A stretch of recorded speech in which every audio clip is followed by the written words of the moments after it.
There's no goddamn fucking shit. I'll shove it up their fucking ass. Don't talk to me about fucking raising beef. I've done it for fucking 40 years. I raise chickens. 160 birds, you know how much work that is? Fuck. Yeah, fuck these stupid beasts of crap in the Bay Area. They don't know shit. Where their goddamn food come from, they don't know goddamn jack fucking shit. The punks. What's this piece of fucking crap? They have no idea where their food came from. They think it comes, oh, hey, let's go down to the store. Hey, go get the food down the store. Hey, that's where it comes from. Yeah, bullshit. I'll kick their motherfucking ass around the goddamn moon. You know, for the vast majority of them, that's absolutely true. You know, I once applied for a job down in,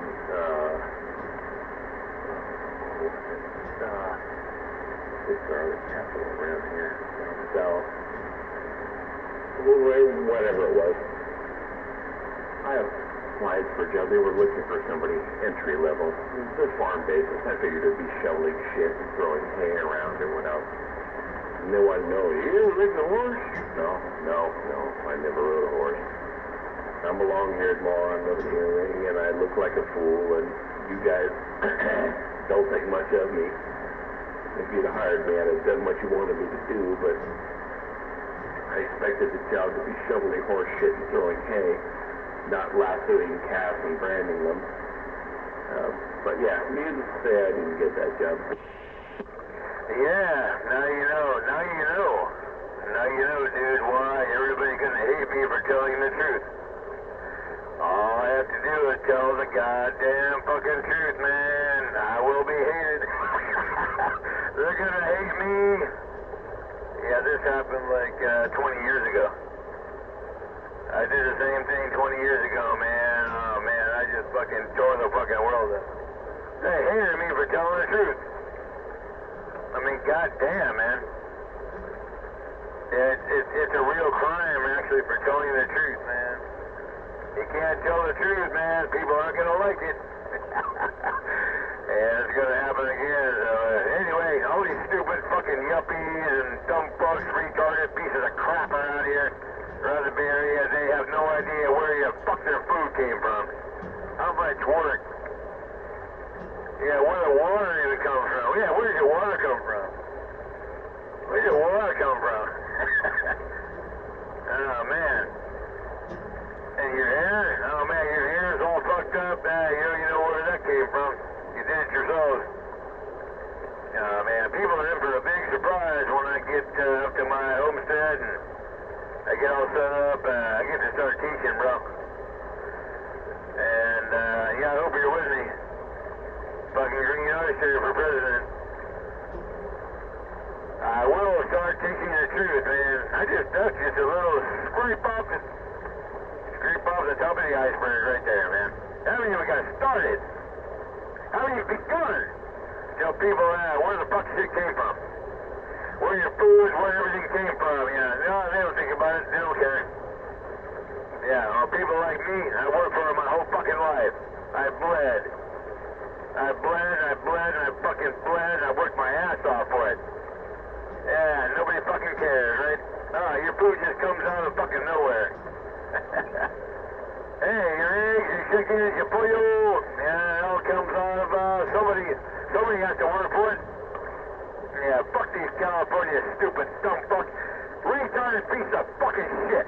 They think they earn the right to eat beef jerky and meat and everything else. They haven't done a goddamn fucking thing to raise it. Yeah, fuck this crap. It was Gilroy. That's where it was. I remember. I went down there and there's three fat old gray-haired grizzled guys interviewing me for the job. And they were laughing at me the minute they walked in the door, and I don't blame them. I definitely did not fit the mold of what they were looking for. I thought they were looking for a shit shoveler and a hay baler. They were looking for a lot more than that. But I'll tell you, if they had given me an opportunity, and there was some on-the-job training available, I would have made my place. They just never gave me the opportunity, and I don't blame them for not doing that. I did not fit the bill physically looking.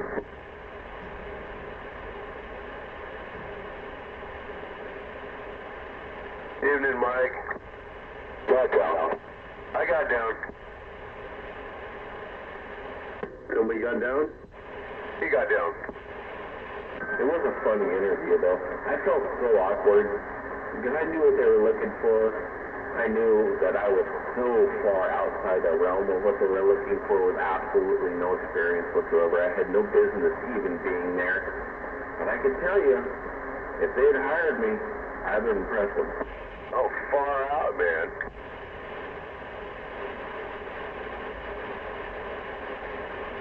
Oh, man, you want to have a job, man, as a shit shoveler, man? Hey, I'll give you a job, man, roping cattle. I was sleeping in my motorhome, parked in an industrial area at the time. Any job would have been good. Yeah, anything to have your stomach filled up, I hear you. I didn't want to live in my motorhome anymore. I wanted to rent a place. I needed a job. I was applying to everything I could possibly apply for. This is another one. I applied for another job for some guy that was out at, where the fuck was it? Los Altos. He had a big spread. He had a lot of acreage anyway. I went and I had an appointment with him. I showed up at on time for the appointment. It's this house out in the middle of fucking nowhere. There was no door on the front of the house. The door was actually on the side of the house. So I parked out for what looked like obvious parking. I walked around the side of the house, which appeared to be where the front door was, and there was this, old geriatric fool sitting there with this 26-year-old woman in her lingerie in a house that was half covered in glass. And I'm knocking on the door for my job interview, and she's all freaked out and runs over and grabs a wrap off the couch and throws it over herself. I'm here for a job interview. This is your fucking front door, and you're standing there half fucking naked. And yeah, that pretty much ruined the interview right there. Was she good looking? Oh, she was fucking hot as hell. What the hell was she doing? Well, she was fucking an old guy for his money. Where can I find one of these? Get some money. Oh, okay. Fucking the old guy for the money. No, she was fucking hot as fuck. She definitely bought those tits. Yeah. She was half his fucking, she could have been his fucking granddaughter. But that kind of ruined the interview. What are you doing coming around here? Well, it's your front door. This is the address I was told to come to. And this is the time I was told to be here. I didn't say this, but I was thinking to myself, if your woman is standing here naked in front of the front door, which is completely, this entire wall of your house is glass, at the time you're supposed to be meeting somebody, maybe the problem is in your house, not mine. They couldn't understand that. Well, I didn't say it, but that's what I was thinking. But they blamed it all on me. I saw this half-naked woman in her lingerie standing in front of the door. Kind of ruined that interview. I would have asked her, hey, how much, honey? Well, I was 18, 19 at the time. I didn't have a pot to piss in, a window to throw it out, and she was obviously a gold digger. Oh well. I still would ask her how much. I'm the pool boy. Yeah, I'd have rented her, that's for sure. Hey, Dritch, that happened to me one time, man, over in Atherton. I was the pool guy, and I just opened the door of the gate, and I go, pool janitor, oh, come on in, we're just sunbathing out here. Oh, you are, huh? All right. Yeah, the two girls are sitting in their lounge chairs there next to the pool. One black chick and one white chick. I mean, just fine as all hell. And she gets up and she walks in right into the pool without any top on. It's like, oh my God. No, this happens, and I'm pretty sure I got that story down on my list of stuff you've done. So, yeah, I think I heard that one before, but that's all good. Yeah, I was a pool technician, pool spas, hot tubs. Along with the solar and stuff, but yeah, I clean pools. I had a route, man, every Tuesday and Thursday. I had some nice people, and I had some really asshole people with dirty pools. Took me an hour and a half to clean this one guy's pool. He had a tree hanging over it. I go, hey, buddy, I go, isn't it time to get a Don Drysdale cover? I just get a skimmer.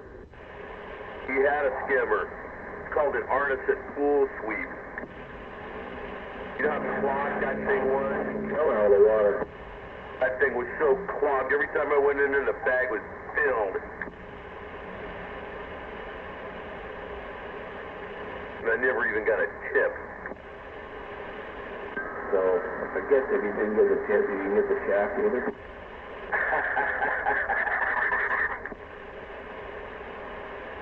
Pretty funny. So Oyster, he was just trying to get the job. He wasn't even looking for tips yet. Got some good tips from some of my customers, though. Shit, my one lady, she gave me $100 tip right there on the spot. It's like, right on. I told her, I go, hey, here's a little tip how to keep your pool crystal clear, especially when you're going to have a party come over, you want to impress them. Take a bottle of that Mrs. Right bluing and pour it in the skimmer. And then at nighttime, turn the lights on and the pool will radiate like a blue. Oh, it's great for the pool. It keeps it nice and white on the good night. I'm a bit confused. Bluing? Like the same stuff you put on gun barrels to prevent rust? No, not that kind of. The Mrs. Right bluing that you added to the wash. It's a whitening agent, Oyster, before your time. I'm not old enough. Thank you, Rich, for explaining it to him. Yeah, that stuff got me a good clientele on tips. You pour that in their pool, and their pool would look sparkling. You'd have to use gallons of it, man. I mean, you know, my uncle's biggest thing on his pool, he had a big pool down there in San Lorenzo, but he used to walk around with a glass container, and he put this white crystal and stuff in the pool and everything. And one of the people asked one time, well, what is that? And he says, well, if you pee in the pool, you'll turn yellow. Everything will turn yellow, and we'll know who peed in the pool. I never had that option to have that particular chemical. Yeah, it turns out it was table salt. He was BSing everybody.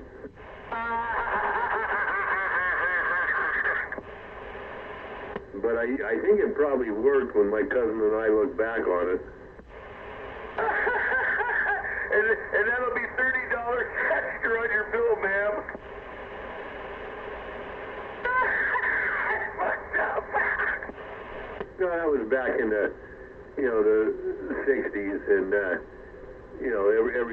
most everybody did their own, unless you had a lot of money, like fuck you money. Everybody did their own maintenance. It wasn't that bad. They had good filters back then. You just had to reverse flush them and everything. But that was back in the day. Yeah, I had these one customer. Oh, these people were real assholes. I pulled out a dead rat out of their skimmer that was all bloated and stuff. And I threw the thing in the bushes instead of throwing it in the garbage. A couple hours later, the lady calls up my boss and goes, "Your guy left a dead rat on this guy in the house. This is all bloated." My boss starts laughing his ass off, and he starts chewing my ass. He goes, "Why'd you leave a dead rat on the side of the lady's house?" I go, "Where do you think I'm going to walk around the house and stick it in her garbage and hang on to it?" I go, "Fuck no." Yeah, we lost that customer. She was an asshole anyway. I trap rats coming in my garage periodically. I pick them up, and some of them don't get killed by the trap, so I have to drown them first before I throw them away. This was a roof rat. You should see how big this sucker was, man. Got caught in the skimmer into the pool and right in the bucket. Got all bloated. Oh, it was disgusting. He just took the skimmer and he did the bushes. When I was 13, I had a paper route. One of the places that I used to have to deliver papers to was a whorehouse. which I was kind of surprised that existed in Redwood City at the time. But I had to go around and collect from the whorehouse, which was one of my favorite places to go to. They were always so nice. They always brought me in. They always flirted with me, even though I know it never went any more than just messing with me. I was in there one time when the local chief of police was in there, and they were flirting with me, and they offered me drinks and all kinds of stuff, and I knew better than to... I was 13 at the time, and still I knew better. But it was so much fun to collect at that place. Where was that now? It was on the corner of Hopkins and what's the cross street? Probably Clinton, maybe, on the southwest corner. How about Adams Street? Does that sound familiar? Well, the streets that run up and down between Whipple and Hopkins Road in Redwood City are all alphabetical. I think, I know where Dwayne is, I know where Clint is.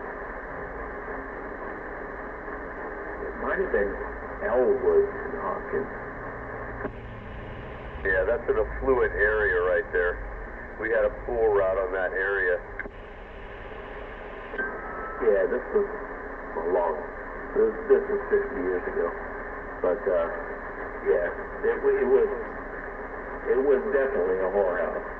There was no denying it was a whorehouse. There was news articles about it, but they finally decided to bust it up. And I was delivering newspapers to it, which wasn't a problem. But the monthly collections were quite enticing for a 13, 14-year-old kid. They all flirted with me. They knew better. They weren't going to go any farther with that than that, because they knew I was underage. But they messed with me. It was fun. I bet you got an eye full every time you went there. Oh yeah, they were all wearing their lingerie.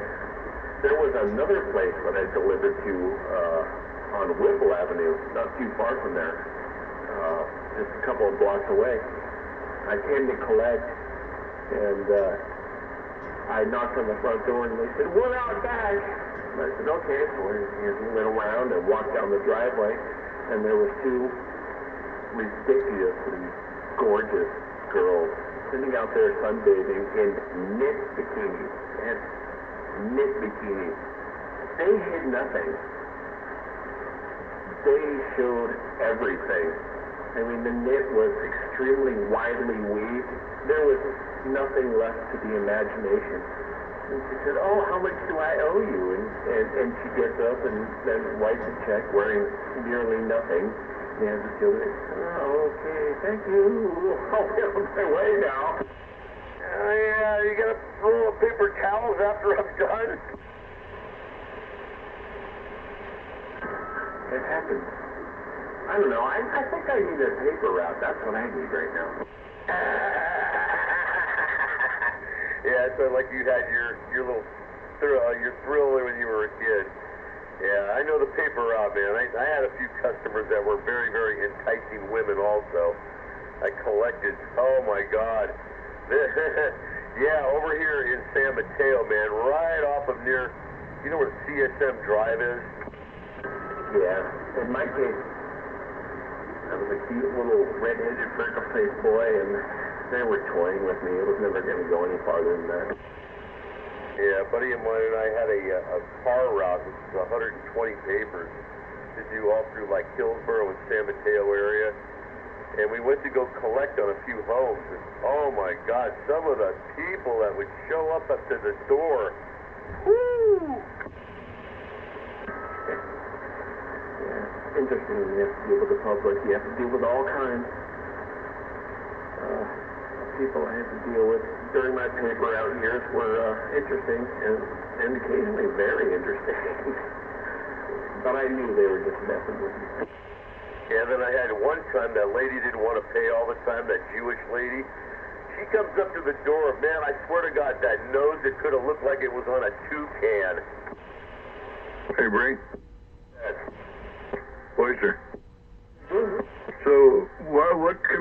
have to cover Hover when he's doing the readback? Oh, I don't know, it's just messing around. I didn't think anybody actually hear me. It covers me up pretty much 100% of the time. So I figured anything I had to say, nobody would ever hear. Yeah, I mean, we get anywhere from, 150 to 180 people end up watching this thing. And, pretty much none of those people are going to be able to hear the readback because you're keying on him. That's fairly shocking. I shouldn't be able to key on him. I've done it in the past and nobody's ever noticed. Well, I encourage you to go listen to the playback. Take 2 minutes out of your life and go listen to what you did. I don't get that. As far as I'm concerned, it's disrespectful. Hover's put in the time to do this, and, I've been putting in the time for 4 years, and it's 1 hour a week, dude. Well, it's surprising, because I've done it in the past and nobody's ever noticed. I'm kind of a gadfly. I'm out here in the background, and my station's pretty mud ducking, and not likely to get over Hover. She doesn't want me to get over him. I'm not going to get over him. So all I'm saying is I've done it in the past and it hasn't been a problem. I joke around. I find it funny. I didn't realize it caused a problem tonight. If I had, I wouldn't have done it. Not sure I should be called out for it. Well, go listen to the recording, and then that way you can understand the effect of what you did, so that I guess the idea is that maybe if you knew that that's what happened, hopefully you wouldn't do it next time, I understand the concept. I'm surprised it happened. I mean, shocked it happened. I've done it so many times in the past, and only people local to me hear it and find it funny, and it's never been a problem before. Yeah, Honky said the same thing. I couldn't even hear 429 or Oyster. Well, then go listen to the recording. Go listen to the playback. I don't need to sit up here and tell you. Well, I don't want to cause any hard feelings, and that definitely wasn't intentional. I'm also not going to be told when to use my radio, when not to use it, but I wouldn't have done that if I thought it was going to cause a problem. Well, I appreciate that. I mean, like right now, we've had 136 people that watched, so, it affects all those people. So just thinking bigger picture, thinking of the community, not any individual. Well, same thing here. I didn't think it was going to cause anybody any problem. If I'd known it had, I wouldn't have done it. But, being chastised and just go, chastised, that's taking it too strong. Since it did become a problem, I guess I need to be aware of it. Yeah, I'm not chastising. I'm not punishing anything. I just asked you a question and explained what the effect was. I don't think I've done anything beyond that, but I don't want to beat a dead horse. I'm done. It's not a problem. I don't want to cause any hard feelings. I didn't imagine that could ever happen in my possible dreams with my mud ducking station here. I've done it a lot of times in the past. It hasn't been an issue. If it caused an issue this time, it was totally unexpected. I guess I better be careful in the future. Yeah, I mean, if you get 2 minutes, go back and listen. You'll hear what I'm talking about. I mean, you weren't alone. 429 was right there with you. Between the two of you, you pretty much wiped a lot of the readback out.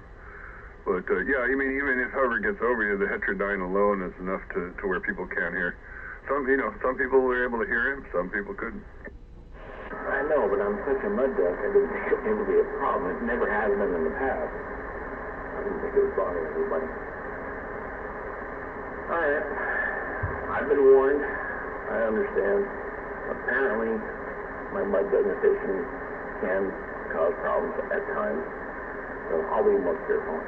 Would it help if I did a repeat of the readback? No. It's like people could listen to the whole thing. No, and it's not a warning. It's not like that, dude. It's not like that. But by the same token, when you got a whole room full of people and there's someone that's kind of screwing up for the room full of people, someone has to speak out. And that just happens to be me. That's who I am. I'm going to say something. I'll be the guy in the room that says the emperor has no clothes. I don't mind saying that. Yeah, I have no problem with that either. I just didn't think there was any way that I could interfere with anything Hovercraft was saying. It's all good, man. I don't want to beat a dead horse. No problem. Hey Greg, you do have a good station, by the way. My antenna's 20 feet off the ground. Nobody fucking hears me. I don't hear anybody else. I mean, my range is so limited, it's ridiculous. I don't have your altitude. I like my antenna, which is why I got you one, because it made such a ginormous difference over what I had before. It was absolutely disgusting. And you have such an awesome location. It was just terrible that you didn't have, well, what I thought was a decent antenna. And obviously there are a ton of other better ones out there. And I wanted it to be a secret. I didn't want anybody to know that I had anything to do with it. But Super Pete let that slide. So I kind of lost out on that. But and there are still a lot better antennas than what you had. But, you know, I don't know. I never expected to interfere in the slightest bit. I figured whenever you were keyed up, nobody heard a goddamn thing I said except for locals. No, don't sell yourself short on your radio, man. You hit me with some good poundage up here. You're not a weak station. Hover is plus 19, you're plus 18. See what I mean, Greg? Don't sell yourself short. Right?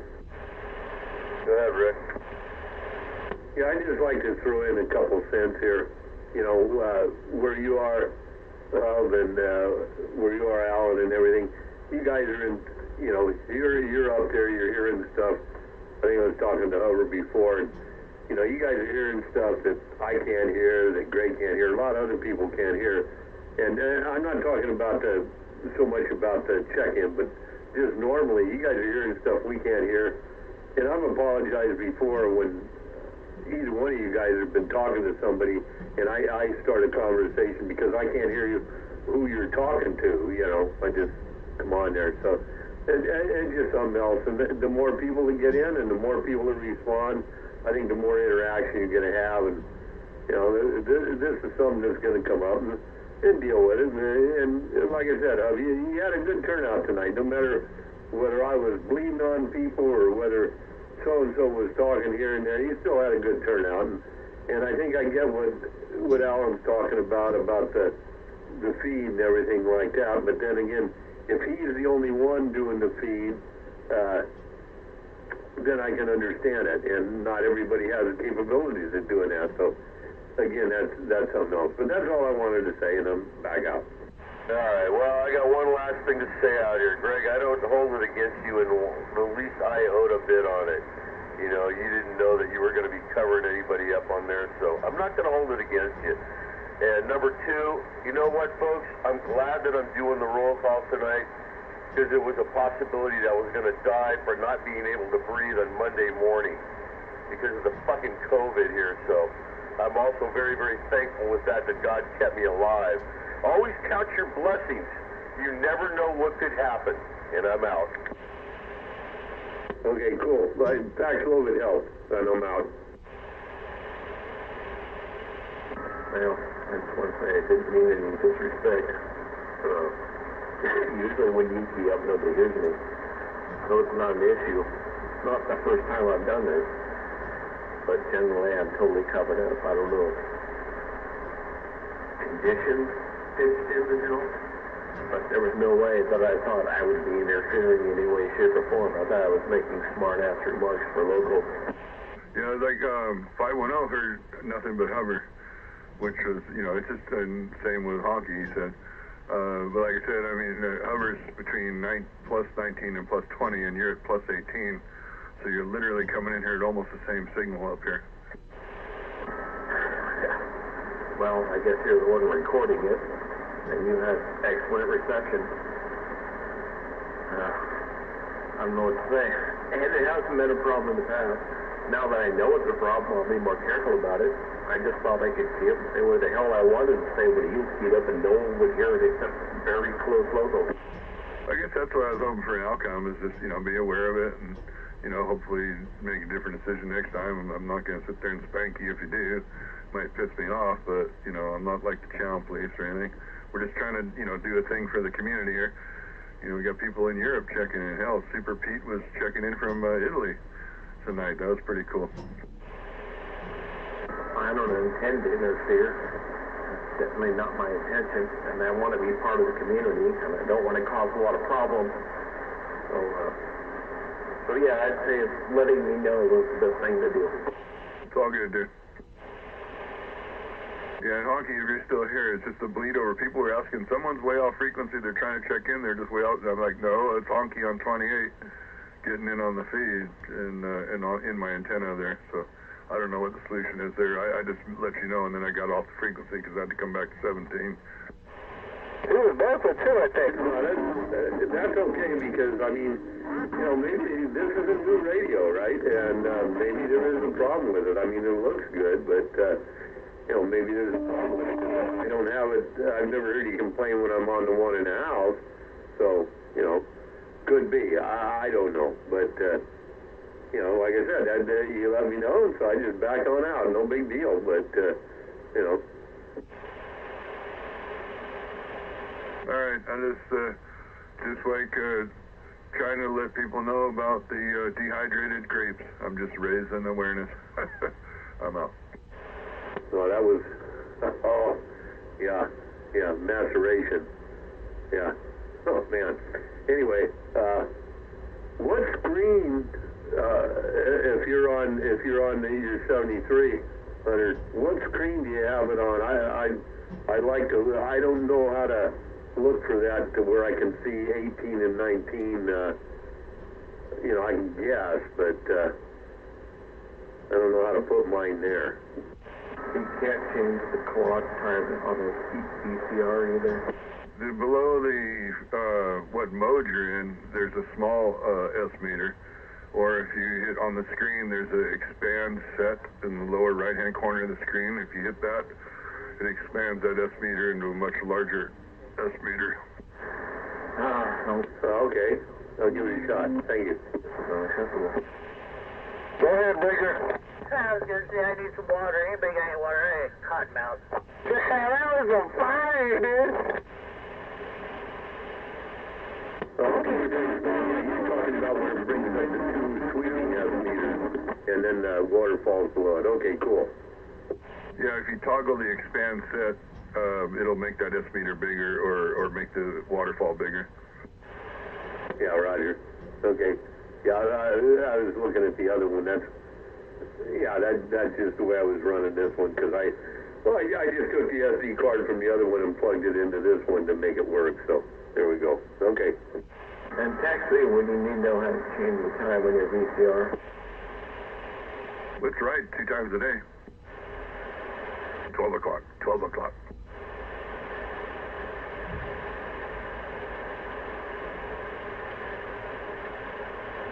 Italy. Yeah, he was in Italy. He checked in online. Talked to him yesterday. I wonder if Italy knows he's there. He sent me the nastiest text message. Lost 3 days of sleep over that video. Peter sends some nasty everything to everybody. All the time. Yeah, he never opened those text messages around mixed company. Oh, man. If he sends you one that says Port of Oakland, don't watch the video. Don't watch it. The forklift? Yeah. That was just dumb. That dude's wandering around through a dangerous area and he's not paying attention. That was disgusting. I did not need to see that. I don't think Pete's got enough work to do. He's got too much time to look all this stuff up, man. Well, that's one of his big accounts. Should have been audio. Priorities, huh? One of his larger accounts. That was disgusting. I watch shit in people's internet cache all the time. That was close to the top of the most disgusting things I've ever seen. You have to trip on location at work, man, because they're talking and I hear you right over the top. I'm out the way. I realize I'm getting stomped on, but that was not acceptable. I don't want to view that shit.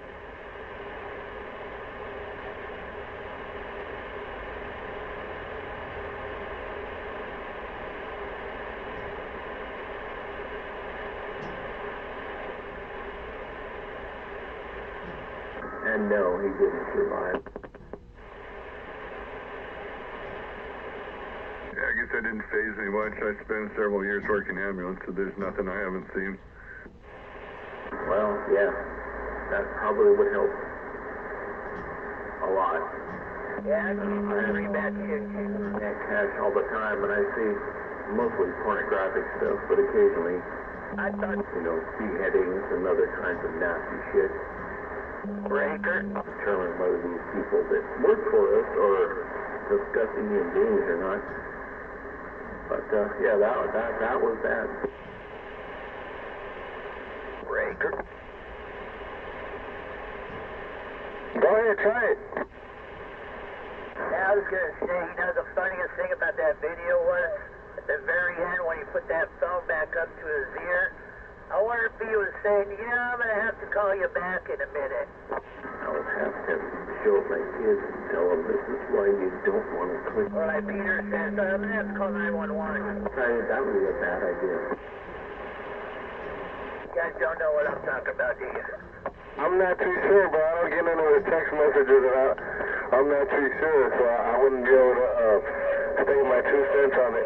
Talking about this guy that got ran over with a forklift, man. At the very end, he takes the phone and puts it up to his ear. And that's when the video ends. I wonder what he was saying. Damn it. Yeah, that was a big forklift, too. Yeah, it was. It was about 15 tons. Freaking that thing went around the clock. Pick up his phone and start tapping on it. So that would be about 30,000 pounds, right? Your phone freaking basically kills you, and the first thing you do when you come out of the back ass of a fucking forklift after being mangled and mutilated and turned into something barely recognizable as human, you decide to hold the phone up to your face and start tapping on it. Maybe he's trying to call his wife, say goodbye. Yeah, maybe. He didn't have much time, that's for sure. That actually is a guy got smashed between the truck and the loading dock in Union City when I was working ambulance, and when we got there, they hadn't moved in because they weren't sure how we were going to deal with it. We had to powwow on that, and that's what he did too. Called his wife. He didn't make it. As similar as people that get caught between You say you an ambulance? the edge of the train. There's people that got caught between BART and the edge of the railway and then spun into a knot where there's, nearly no clearance between the bottom half of their body and the top half of their body. And they're alive just until they move the train, and then that's the end of them. Yeah. You used to have long hair? Well, that was appetizing while I was having a little bit of cereal listening to that. I'm thinking I kind of remember seeing you back then. That's okay, I'm tough. I've seen somebody get cut in half by a train when I was riding with my dad. Yeah, you spun that right. I'm used to it. I don't think I've physically witnessed anything that nasty. Only videos and images of it. So I guess I'm pretty soft. Yeah, my dad was driving me to school on a cold morning, and all of a sudden he gets a call of an 1180 train accident. I went, oh no. He says, son, you're going to be a little late for school. I said, okay, Dad. We get there, code 3, red light, siren, the whole bit. Part of the body's in Belmont, the other half is down in San Carlos, they said. Yeah, and what they have to do the tracks when that kind of stuff happens to keep animals from wandering onto the tracks, that's a huge deal. Yeah, so we got up there, and half of the body was there, and it was steaming, and my dad almost chucked. I got too many war stories to even go into. Well, I can imagine what you've been through, Alan. Part of So you were EMT? Well, yeah, that makes sense. 48 hours off for 3 years. 3 years, okay. Around here? Walking to my brother's bedroom after he shot himself in the head. Landcrush, I don't think you can't hear those other guys, huh? Because I can kind of hear you in the background, but then other people are talking. So. No, I don't hear anybody else now. What happened to you, Greg? I was just listening for Landcrusher. I heard him earlier. That's why I wasn't answering you, because Huber and Greg are talking. I forget you got probably the biggest ears freaking in the Bay Area. You hear everything. Anyways, Dan, I was wondering if you were EMT around here. Yeah, I started with, and then I transferred to Valley Ambulance, who was at the Valley Mortuary there, Lake Chabot Road. What year? 80, haven't heard anything yet. late 80s, I mean? 78 through 81. 81. Yeah. I think you attended to me one day. I got rear-ended at 70 miles an hour. Oh, goddamn. 1968 Cougar that got shortened about 6 feet. And yeah, right here on Asparian and Halcyon. Does that ring a bell? Man, I had a lot of auto accidents. I don't know that I remember that one particularly. But you don't know. You haven't met me, huh? So you don't know what I look like. Yeah, he mentioned down at Pete's one time. Tripping on it. What do you mean I haven't met you? Oh, man. Well, I don't remember that. Sorry. Yeah, so I was just skinnier back then. But I was, still tall and ugly. With long hair? Not when I worked ambulance. No, I had a professional cut. Okay, I was thinking long like ponytail. Then it wasn't you, forget it. I got long hair now. Yeah, like I said, we met at Peter's barbecue. Yeah, sorry about that. No problem.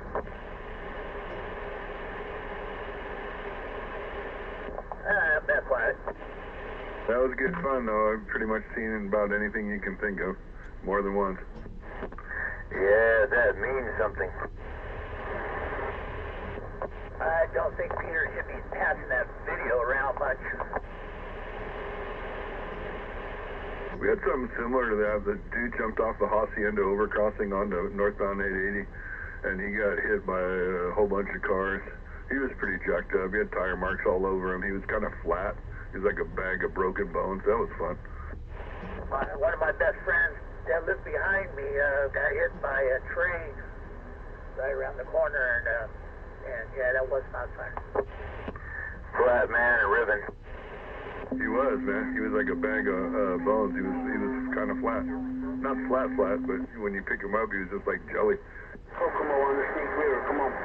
What sucked about it is the cops put me in the car, and we went to his mom and dad's house, and I was there when they told him.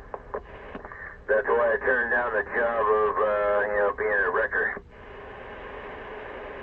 This is 696, copy all that. Yeah. Happy you and yours, man. You're tapping all that around, too. Yeah, I wanted to wake up at 2:30 in the morning just to go scrape up a bunch of fucking hamburgers. I scooped the brains and part of the face and head out of a big piece of pipe that was sticking out of the back of the truck. That was also 880 northbound, but that was in Oakland when a pickup truck didn't stop in time, and he ran into a semi that had pipes hanging out the back. That made the scene. It was early in the morning. It was cold. I got my bag, got my gloves up, and was digging the remains out of the pipe to bring with us. And the CHP saw that, and he went over into the bushes and puked. Oh, man. It's hard not to. Because you know what happened? I looked at him, it's steaming. Because that's what you had to do. You couldn't take it personal. So look at it steaming, and that was enough for him, man. Off in the bushes. It was still body temperature. Yeah, sounds like she stood back there in the cubicle or whatever. It's actually a fun job. Oh, hell yeah, man. Gruesome twosome. I delivered 3 babies. That made up for it. Fun. Sorry, double with you, Greg. Yeah, I delivered 3 babies, so that was kind of fun. I was might object, but I mean, when it's got to be done, it's got to be done. And, you know, I'm professional for that type of thing. So that kind of makes sense. I don't want to be scraping people's parts out of tubes anywhere at any point in time in my life. I'd be happy to put them there if they threaten to be in any way, shape, or form, but I don't want to have to straighten them out afterwards. No, the real job is actually being responsible. Since everybody looks at you and say, "Oh, you can do it." Yeah, we know you can do surgery. Yeah, you can help this motherfucker. You can sew this motherfucker back together. Okay. Hey, as long as I got, hey, come on. Give me some staples at least. Give me some clamps. As long as I got the tools, man, yeah, I can save your fucking life. Hey, man, ain't nothing like being a fucking surgeon. And everybody's relying on you to save their fucking life. Oh, man. You mean when you say the staples, you talking about that big red button? That was easy. Oh, I missed that one. Big red button, what? He said if he had some staples, he could fix it. I was thinking that big red button from Staples that you push and it says, that was easy. Unfortunately, in reality, that doesn't work. Yeah. Hey, when you've actually had to do real surgery and blood and guts, hey, you pass it. Hey, I saved a life here. Take my own shirt off to wrap it around my leg to keep myself from bleeding to death before the emergency services got there. That was something. Hey, man, there ain't nothing like grabbing a scalpel, man, and cutting into your patient, and then you hope you avoid all the infection. See, that's what comes next. After you do the surgery, oh, man. Hopefully there's no infection. Well, the fun with all the blood, though, is then you have it all over the rig, right, and it's all over the floor, and then you're walking into the hospital on those floors, and you're going, because it's sticky. Yeah, no chance of infection there. Recognize the fact that the was turning red at a rapid rate. So I took my shirt off, wrapped it around my thigh at a high point, and tied it as tight as I possibly could. I don't think it made much of a difference. I could realize the fact that I was losing blood was a bad thing, and I was 12 years old at the time. I carry 2 things with me. I carry a tourniquet, and I have Narcan. I keep that with me. Well, Narcan's for addicts. Fuck them, let them die. But tourniquet, that's a great thing to carry with you. Yeah, everybody needs a tourniquet. You can get a twofer on Amazon. It comes with a little carrier. Same kind you'll see in the cop's vest there. It has a little stick on it, real easy to deploy, Velcro. Wrap it around there, spin the stick a few times, lock it in place. Super easy, save someone's life. Yeah, squeeze. An average citizen, or you need some sort of reason to have Narcan? Because of the fentanyl thing. Yeah, if he's some junkie, I don't know if I would, but it could be a kid or something, or it could be a teenager that was trying to get a little this, and they end up getting the car fentanyl instead. I was just wondering if there was a chance I could get a Narcan pen for the odd emergency. I have all kinds of odd emergency stuff around here. I'm just wondering if they give that stuff out freely. Not free, but I can tell you where you can get it for $7.98. But yeah, I can get it. It's just Yeah, it's gotta be a necessity, have you? Yeah, necessity is, what? I was just wondering if anybody could get it. It wouldn't be a bad thing to have laying around. Yeah, it's like, yeah, I need, yeah, come on, get those little, you can get those little sutures, man. Get those little sutures, man. They're like little, staples. They're like hand staplers. They exist, but yeah. I've been trying to get one for fucking 5 years. Oh, you can't get them. Oh, it's not legal. Oh, why not? The little hand, sutures, man. Hang on, I'm in line. It's like little staples. Trying to answer Oyster. If you got like a 2-inch or 3-inch, incision, you know, wherever in your body. Okay, yeah. Oyster, you got a pencil or pen? Yeah, I know somebody to get one. I need to get one. I'll be back in a minute. Yeah, you need to get one of these little sutures, man. Little staple sutures, man. It would save a lot of goddamn time and a lot of fucking goddamn medical bills.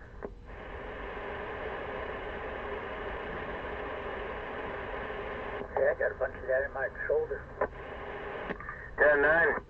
Say, yeah, that's metal staples. They did me up a few times with that shit. Yeah. Well, as long as they're, yeah, staples are all good as long as they're, stainless. I'm pulling paper now.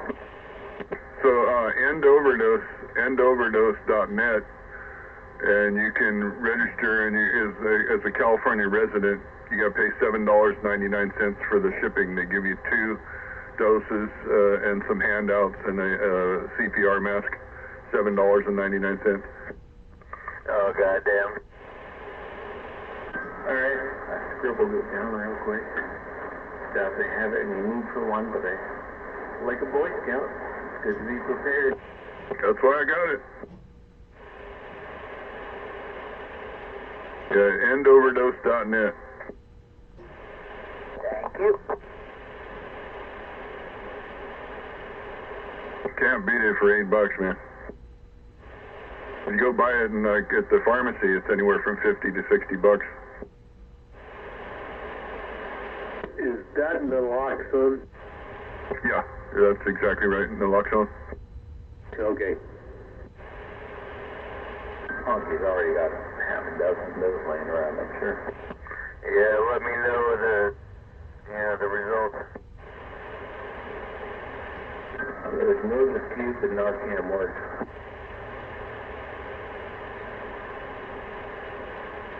And I doubt I have any neutral one. But having one floating around for neighbors, friends, being at the right place at the right time. Not that I would carry it around in my back pocket, but it would, yeah, it's something good to have on hand. Yeah, I got a little pouch on Amazon for it, so it stays, clean and nice.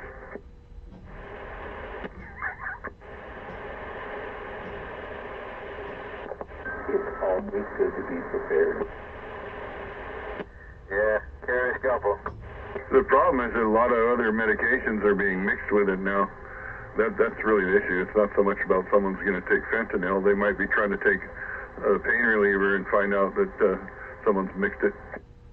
And they discovered they don't have any pain at all. Shit comes in from China, hits Mexico, then mixes in with all kinds of other shit that hits the U.S. Fentanyl's going through the same thing that heroin went through, right? Cutting it with this, cutting it with that, and mixing everything. Same thing a lot of drugs went through. Ooh, puppies. The one that's worse is the car fentanyl. When you see one of the cops, doing a search and all of a sudden they fall over. The car fentanyl is 10,000 times more powerful than morphine. Yeah, we've heard this before.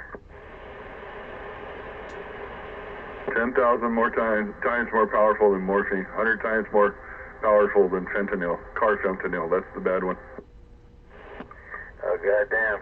Hey, let them do it. Let them take it. Knock down the population. We can get you some. Maybe your brother will like it. Oh, man, I'm waiting for him to do his own shit.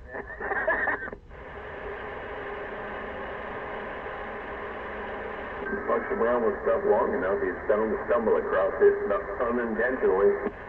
No, all he gotta do is keep drinking cuss, but he'll fucking hit his own demise. Yeah, Yeah, carfentanil, you know, it's got another name. It's sold under wild mill. So, yeah, there you go. The carfentanil is what they use to tranquilize elephants. It's an elephant tranquilizer that vets use. That's LSD. Oh, the elephants are tripping. Yeah, carfentanil, man, that would tranquilize the car.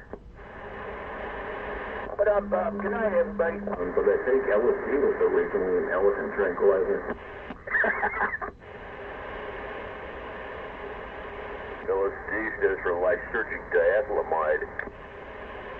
Oh man, what the hell is that? Acid. Ooh, hey, you got the window panes?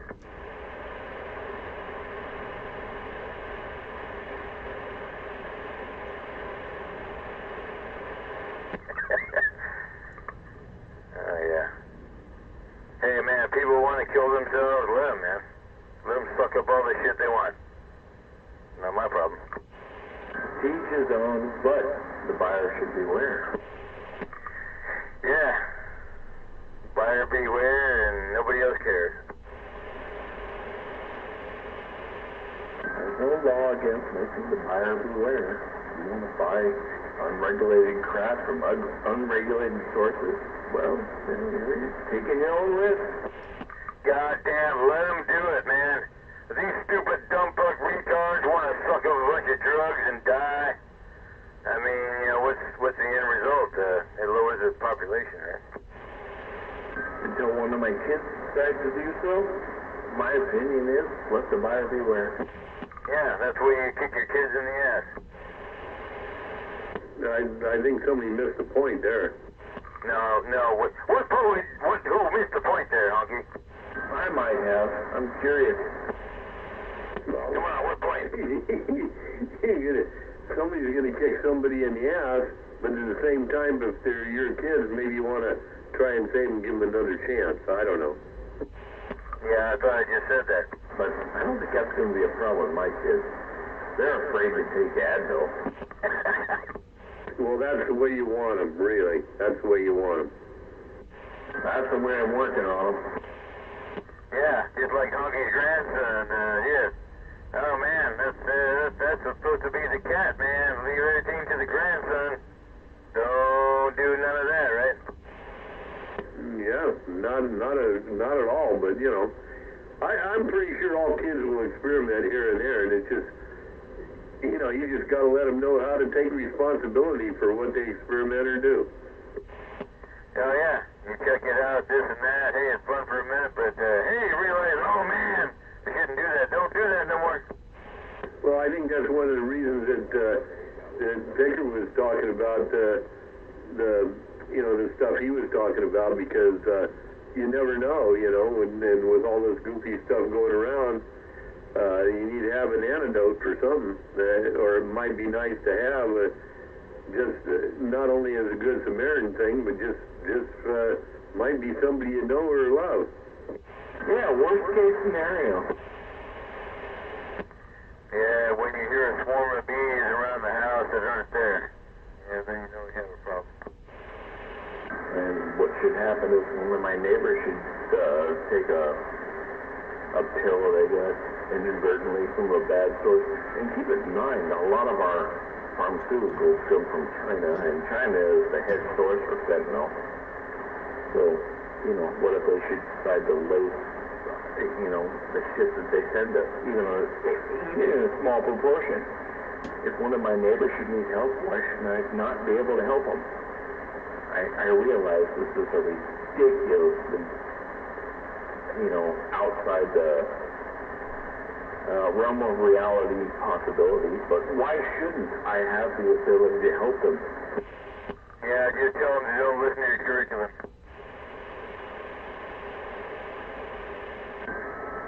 I'll never need to use one, but and have it laying around in case of emergency, I think it's a good idea. I'm a prepper. Hey, Oyster. You? Yeah, you have to carry something like that, especially down in your neighborhood down there. It's getting worse down there. In my neighborhood. Oh my God. In my neighborhood, the worst thing I have to worry about is yoga mom's pants splitting at the seams. Yeah? Yeah. Well, I'll tell you a little secret, man. 500 block of Ralston right across from that new... No secret. is a crime bed. 600 block of Old County Road. Crime bed. Oh, great. Yeah. Are you doing your show tomorrow or next Saturday? Or the Saturday after tomorrow? Yes. The paranormal? Yeah, tomorrow or a week from tomorrow? Yes. Oh, I'm going to be doing it 8 o'clock, 17. Okay. Yes. And I just suggest you should do it. Wait, 7, 8, 10. Do it at the same time as roll call. It makes it easier to remember. But whatever. Ain't no fucking roll call. Come on. Right? Ain't no roll call. God damn it, you assholes. The way people are assuming it's like roll call kind of check-in. Yeah. There's no roll. And if you have a roll, let me know. I keep forgetting. Yeah, if there's a roll, goddamn, be sure to let me know it, then we can call off a roll. Right? No old farts allowed. Go ahead, Augie. Yeah, Hover, so it's not on 25? No, I canceled it on 25. It's Yeah, I knew it. that way we got a little bit more of an audience, a little bit more of a way of reaching out. Yeah, I'll be on channel 6. Oh, okay. I thought 25 was pretty cool, man. It was pretty clean up there and everything like that. That people eventually get up there, but whatever. Thanks for letting me know. I wouldn't. I would have missed it. All right. Well, that's why I did it on 17. Yeah, like I told you that from the very beginning, didn't I? Got some requests to stream it, so if you're good with that, it might do that. We normally do movie night, but we might do the movie earlier. All right. No problem. I can do that. Yeah, rub it off and stream. It's got 40-something views. Wow. From 2012. There, rub it off and sing. 40, oh man, 40 of them? Oh man. I know that people are interested in paranormal, psychic, and UFOs and all that kind of stuff, so this is why I'm doing it, because I'm kind of an expert in my own field on this. Hey man, if they got the proof, man, yeah, bring it out, man. I'm all for it. If you got paranormal experience, man, yeah, bring out the proof, man. Let's see it. What's going on, man? ETs, man. Fucking UFOs. I'm all over that. UFOs are fucking everywhere, man. They're everywhere. But, hey, the government ain't no way. Government's gonna slam the door on it, man. Everybody talk all at once. I'd love to hear Heterodyne. Yeah, the government's gonna slam the door. The government's been slamming the door on UFOs for how many years now? How's that? I can change that Heterodyne if you want to. Slamming the door. The government's been slamming the door on UFOs since the 60s. Hit the pedal. The government's been slamming the door on UFOs since the 60s. I don't think me and Hugabug have any more videos we can send. Oh, man. Do them live. We'll send them. Well, that's very, very nice of you to say that, Greg. Thank you. We see some unexplainable stuff that we forwarded on to you. And people saw that and their eyes bugged out of their head and their jaw dropped and went, holy shit! I said, yeah, that was right near Ralston and Old County Road when that happened. It was in Belmont? Yeah. And the fucking government don't want you to know about it. Hey, oyster break. You're telling me. Hey, oyster break. Yeah, go break. Yeah, I seen some unexplained stuff in my toilet, too. Oh, man, what'd you eat? Shouldn't drink so much. Yeah, what the hell did you eat? Yeah, how would you know what I'm talking about? Oh, man. Yeah, must have ate too many of them goddamn beans. Sounds like anal leak. Damn bore, man. Okay, I'm back out. That is just my little My little attempt at disrupting things. Yeah, rectocranial inversion. It'll leakage. Yeah, put on your Biden diaper. Rectocranial inversion. By the way, did you guys happen to see Biden's picture? The right side of his head's got a big bruise on it. Biden's diaper? What the hell would that be? Pretty bad. It'd have to be a maxi pad or something. Yeah, it looks like... They have a video of him. He was grabbing this girl's breast. The video just came out. No, I watched it. I actually watched it. He was holding her on both sides, and then as he pulled back, he put his hands across the sides of her breast. Just came out. Yeah, but how old is the video? It's brand new. Not the release date. When did it actually happen? Yesterday. Long time. That's not, hang on, I'm trying to find it again. You gotta reach around. It don't matter. It happened so long ago, he can't remember. Yeah, the reach around. No, that means you gotta reach around? The little girl's nipples for decades. He's a disgusting piece of shit pedophile.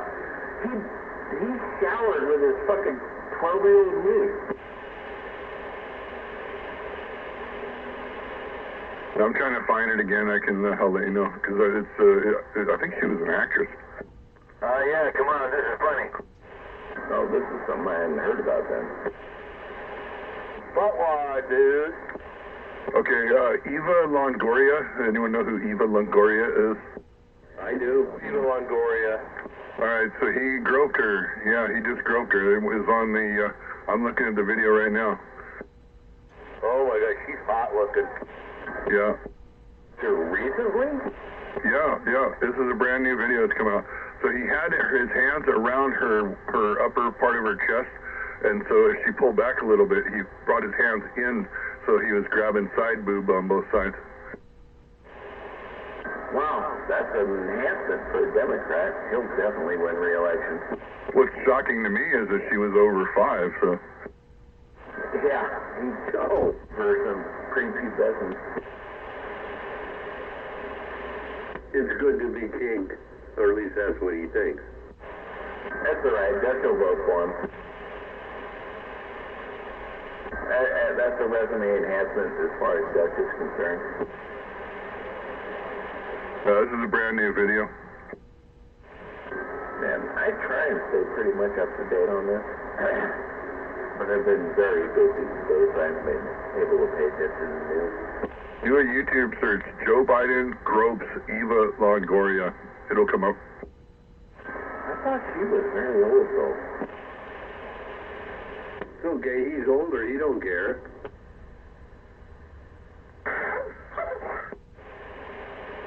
You wait always till you get older, you don't get so discerning there. You know, it's not so hard to please.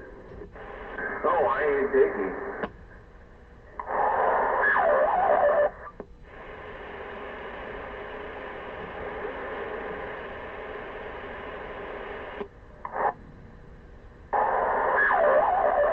How old was Eva Longoria at the time? I'm just thinking, It doesn't matter, Alaska Airlines, I don't have to worry about these things. Hey, Alan, how old was Eva Longoria at that time? She's 48.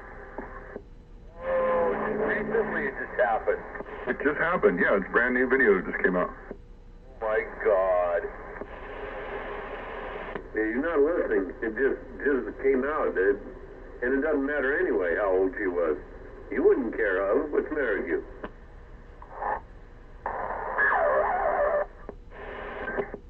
A child groper for decades. Everybody's known a hidden secret in Washington. It's a hidden secret during election time, but it's not a hidden secret. So the New York Post just broke the story 10 hours ago. AP News broke it yesterday. Even a Democrat still want that lech to run again. That tells you something about what that pile of shit is. And it's funny because decisions for himself. He seem capable of making decisions for himself. Everybody else is doing everything for him.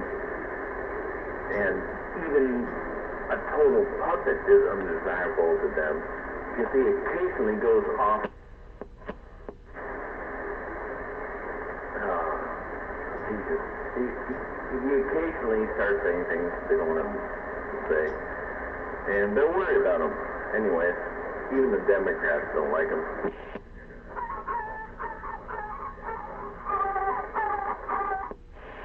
Trump's popularity went up 38%. Yeah, after he was indicted, yeah, I'll write him in. I don't give a shit. I'm not a huge Trump fan. I think he did a great job with the economy. But I'm not a huge Trump fan. But the stuff that the Democrats are throwing in, I'll write him in. I don't care if he's on the ballot or not. I will fucking write him in. He is who I am voting for president. I don't give a fuck who else is running. Yeah, me too, Greg. Me too. I'm voting for Trump. If you're on the stream, if you're on the live stream, I'm still running. I just posted the link to the video of him groping her yesterday. Not good for his re-election. And he's also under investigation from what I saw on TV. Oh, but it makes the ratings up. He ain't gonna be investigated for shit. The Department of Justice, the FBI, the CIA, they're all fucking useless. They're fucking useless, worthless fucking... They all need to be fucking dissolved and gotten rid of. They're all corrupt and fucking useless. They all need to be gotten rid of. Fuck them. Every one of them. Whatsoever. All about the ratings. No. They're the fucking stocky arm of the Democrat Party. They need to be dissolved. They all need to be removed from power. Everybody needs to be fired and never allowed to be hired back in any kind of government position ever again.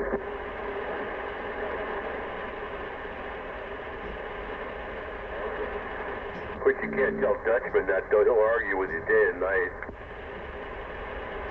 No.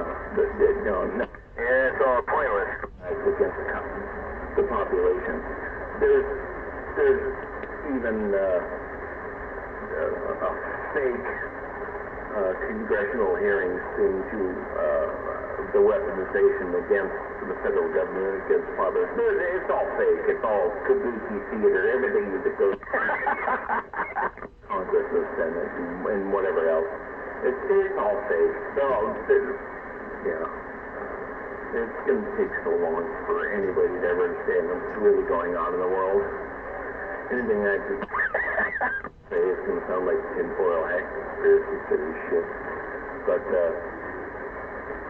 they all need to be removed from power, fired. In my personal opinion, a good portion of them should be jailed. But it's never going to happen. We no longer have a Justice Department. We have a two. Oh, man. Anybody who doesn't agree with the current powers that be need to be suppressed at all possible means, and everybody else, that agrees with them is perfectly free to go along with burning cities, murdering people. Yeah. Kabuki theater, all right.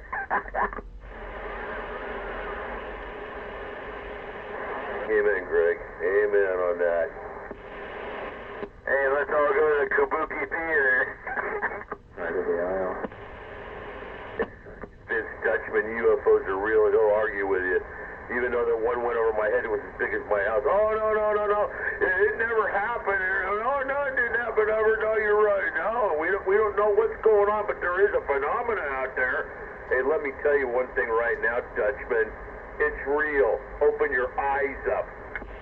Yeah, well, you didn't have a retrocranial inversion. How did Dutchman get into this? He's sleeping. I don't know about any of this, but it's pretty hard to prove alien intervention, but it's really easy to talk about politics. All of this is provable. All the evidence is out there. Yeah, ask the government. Yeah, ask the fucking government. They'll fucking arrest you. Yeah. What? past the January 6th protesters. Yeah, isn't Dutch up in Meadow Valley? What are you yelling at him for? I'm not yelling at him. I'm telling the truth out here to other people. Yeah, but he... Oh, man. Hey, goddamn, that's the hardest thing in the world to admit the truth. I'm the one that brought up Dutch. That's my bad. Oh, Dutch, man, he'll be back, you betcha. I just don't like being called a liar, even though he didn't call me a liar personally, but insinuated it. No, that's just lack of evidence, that's all. You can't be called a liar just because of lack of evidence. Well, I had evidence, all right, 7 of us. I think that's Dutch's whole point. Until there's ever any evidence that everybody agrees or complies with, it's all, it's all hearsay, right? Wrong. When you have something almost as big as my house come over us, dead silent about 200 feet off the ground or less, and all 7 of us said, where the fuck did that thing come from? I wasn't fucking loaded. I never Yeah, I tell you what, man, I tell you what. That thing that Alan had. I am a firm believer in extra testicles, yeah, you bet your ass. That was about all I just don't believe in ghosts and goblins and all that stuff, but I do believe in aliens. Hell yeah, man, there's life forms that have been alive probably a million years, yeah, longer than we have. Can't hear you, honky.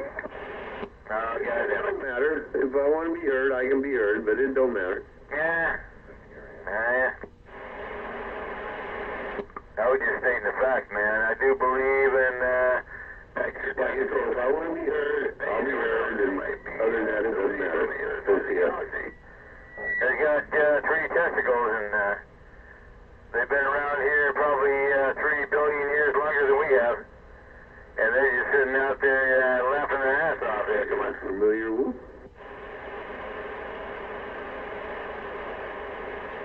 Oh, come on, man. I think I heard a familiar whoop whoop out there. There are fucking life forms. Way more ancient than our stupid 2-legged dumb fuck retarded wasteful asses are out here. Fucking the world up. Oh, hell yeah, man. It only takes this life form about 15 minutes to fuck the world up, and there's got to be life forms more advanced than us that have, taking precautions done way better than that. And they're just like, oh, goddamn, what the fuck are these stupid dumb fucks doing out here? I got 10 dB of attenuation. Hammer. Up to above mid settings, noise reducer up to mid settings, and I got a change for every person I want to listen to. My noise level up here is increasing. Gotta figure out what's causing that. Oh, bitch, what the hell's going on out I here? heard gunsmith out there, so I'm just standing by. Hammer, damn it! No, we're just trying to get beside the point. Yeah, man, you got through this noise. I'm not kidding you, man. I got everything cranked down, and I heard Oyster come through there at 3,000. That's right. You're 9,000. Hammer. Oh, shit, I blew something. What the hell? Man, crazy stuff I got going on. Yeah, get out the big guns.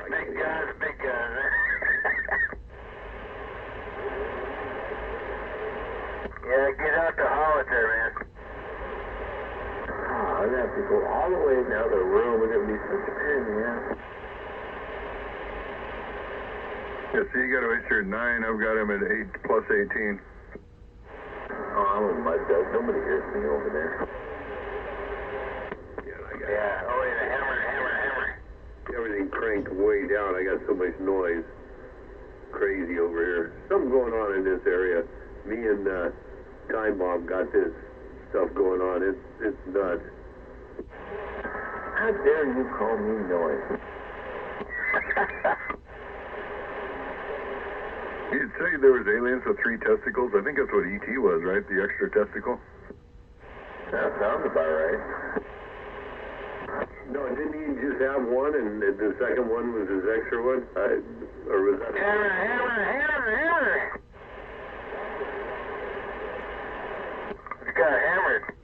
it's just nuts.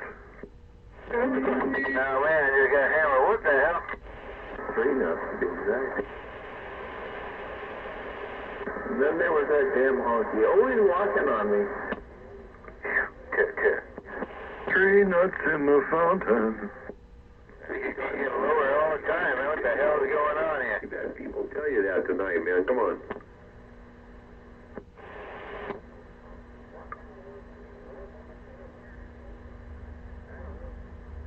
Okay, he just won't relent. Hey, I blew it. You know, Oyster, your station's doing so well, I can actually almost understand everything you're saying through this crappy noise I got over here. So, I wouldn't bitch too much. 429 blue. Yeah, make sure you look it up. 429 did what with who behind the barn? I missed that. Yeah, that's good. That's good. Don't try to find it. Okay. Yeah, it'll show up later. Oh man, people on my side of the bay, if there was one left out over here, would love that. Oh man. Yeah, I can't wait to get back for about 6,000 feet and actually tell the truth. It sucks. It's like the only person left on this side of the bay, except Wolfie, but he's English 800 into bed by freaking 9 o'clock. He's gone. Oh man, I swore 30 years ago I'd never drink that crap again. No, I think he's in the, what's that? Oh fuck, I don't know what it is, but it's the equivalent. Oh, the English 800? Oh, goddamn, man. Oh, you might as well drink poison. 211. That's what he's into. Steel reserve. He pounds those things down. He's gone by 9. Yeah, anyway, whatever it is, probably at least 7%. It's more like 9, but whatever. It's a shame. Man, it's terrible. Westside has to be represented by him. Oh my goodness. Oh, the Westside's in trouble. Well, especially when you start drinking at fucking 10:30 or 11 o'clock in the morning. Excuse me. Oh, man. You never start drinking that time of day. Come on. Just kidding. I gotta work all day. I can't afford to do that. Drinking and working, especially when you're writing software, that doesn't end well. I never touch a drop of alcohol until it's way after 5 o'clock, man, Pacific Standard Time. You guys are all talking semantics. No, I'm talking reality. Yeah, well, you said after 10 o'clock. After 10 o'clock what time? And if you don't stop, well, then you never have to start, right? Well, goddamn, what's the point? Well, the point was, you never started until here. And I said, excuse me, and you said, no, you said you knew me better than that. And I give you props for that. You're probably right, but I mean, I couldn't put up an argument. Okay, well, just don't start drinking until after 5 o'clock, and, hey, man, you're in my world. Well, I got another couple hours to go then. I got about, it's going to be 11 pretty soon. So I got about 6 more hours to go, and then I can stop. Oh, start drinking, okay. Don't drink in the hangover. Wait till it wears off. Oh, yeah, you don't want to get overhung. Wait till what wears off? The hangover. Wait till it wears off. Wait till you feel normal again. That's when you can start drinking. Don't drink into a hangover. Don't fool yourself. Don't go with the hair of the dog bullshit. No, that's the whole point. That's the whole point. You keep on a little bit in there so you never have the hangover. What's the matter with you? You're not experienced. You got to grow older. I've gone both routes. See, trying to stay constantly normal with a steady flow of alcohol doesn't work. Let it wear off. Don't drink into a hangover. That's just not ever going to work, ever. And believe me, I've had practice. Oh, no doubt about it. Yeah, I think I've had a few over the years, but I know what you're saying. Maybe some other people could make it work, but if I'm even remotely, slightly, even a little bit hungover, no, drinking is bad. It just extends the damn hangover. Gotta wait till it wears off entirely. Yeah, that takes about 4 days. Nah, The hell of a night out. big old greasy hamburger from you-know-where, Cougar, and a beer, and we're ready to go, man. Ain't no problem. Hey, I've been trying to scratch my head and figure out where you guys went, you know, after you came over here and then went over and got your burgers. You went over to Quarter Pound, No, actually, we went to down there in Washington Manor.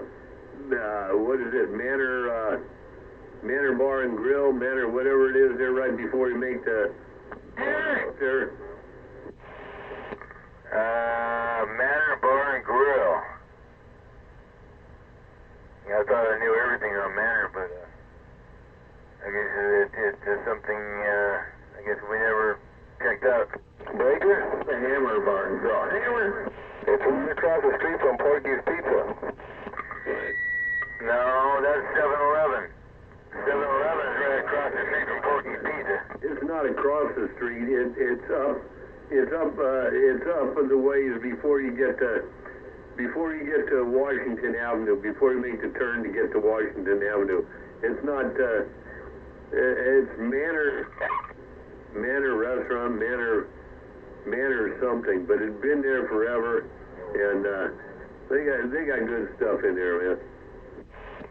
I know what you're talking about. It's on the right side. I was confusing it for the burger place that's across the street from Porky's Pizza. Yeah, you got it now. It's the one, if you keep on coming up the road, in fact, if you come out of their driveway, you can only go right before you hit Washington or the freeway. You know, like I said, across the street from Porky's Pizza is 7-Eleven.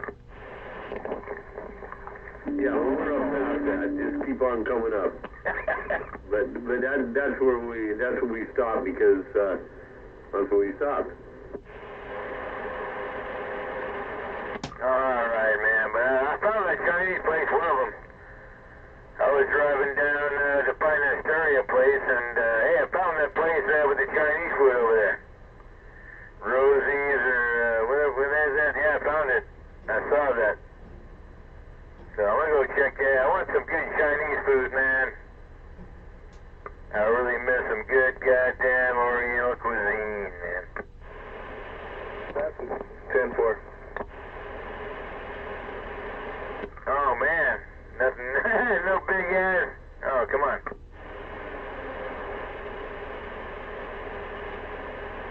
Yeah, as long as you ain't goddamn Pandora or Panda Express or something.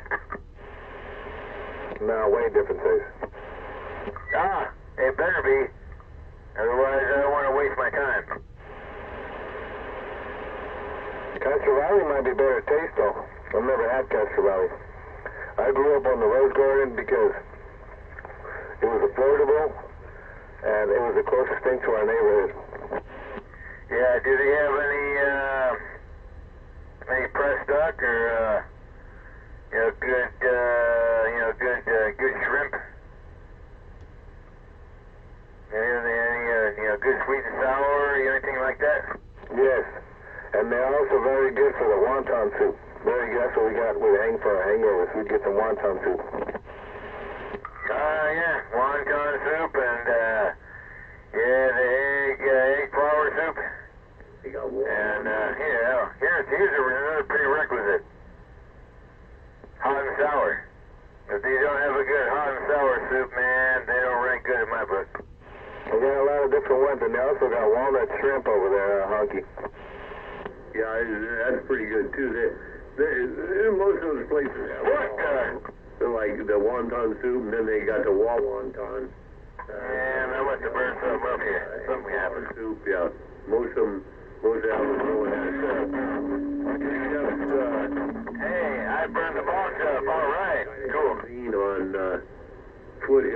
that's pretty good, but their hours are goofy now, so haven't been in there in a while. But that I burned it. I burned it. I burned the box again. All right. yeah, but they have goofy hours now. It's like you can pick anything up you want, but they don't start serving till like 2 or 3 o'clock. I just gotta take apart the bully again. I like to go and sit down, you know, but that's the way it is. There's another place down here on Crossing Trader Joe's. What the? Pretty good too. I forget the name of it, but they're pretty good Chinese food. I hear you. I'm hearing 429 what he's saying. He's keying down saying some crazy shit. Did you say what I thought you said, or were you just messing around? No. Hammer. But you're making him sound like a chipmunk when he keyed down. Did you say what I thought you said right now? Flying fucking asshole. Hammer. God damn it, boy. I don't get out, nobody hears me. Everybody else always told me so until tonight. I know. I feel the same way. Nah, you made it to Antioch. I heard you. Yeah, I get hammered on all the time. Oh, well, who cares? No, 2112 just improved his ears. My ears suck. They always have. I can't hear shit. But, was it 2112? I'm pretty sure I was talking to earlier. That boy, he moved in 10. Oh, yeah. I don't think there's anything matter with your ears. I don't know. Can you hear me now? For the vertical side here in town, it makes a humongous improvement. Yeah, you gotta get on the loud pedal. But I got greedy, and I pushed it past the tree to where they could see it. That was my fuck up, brother. I should have just left it alone in where I had it in the tree instead of trying to go on top of the tree.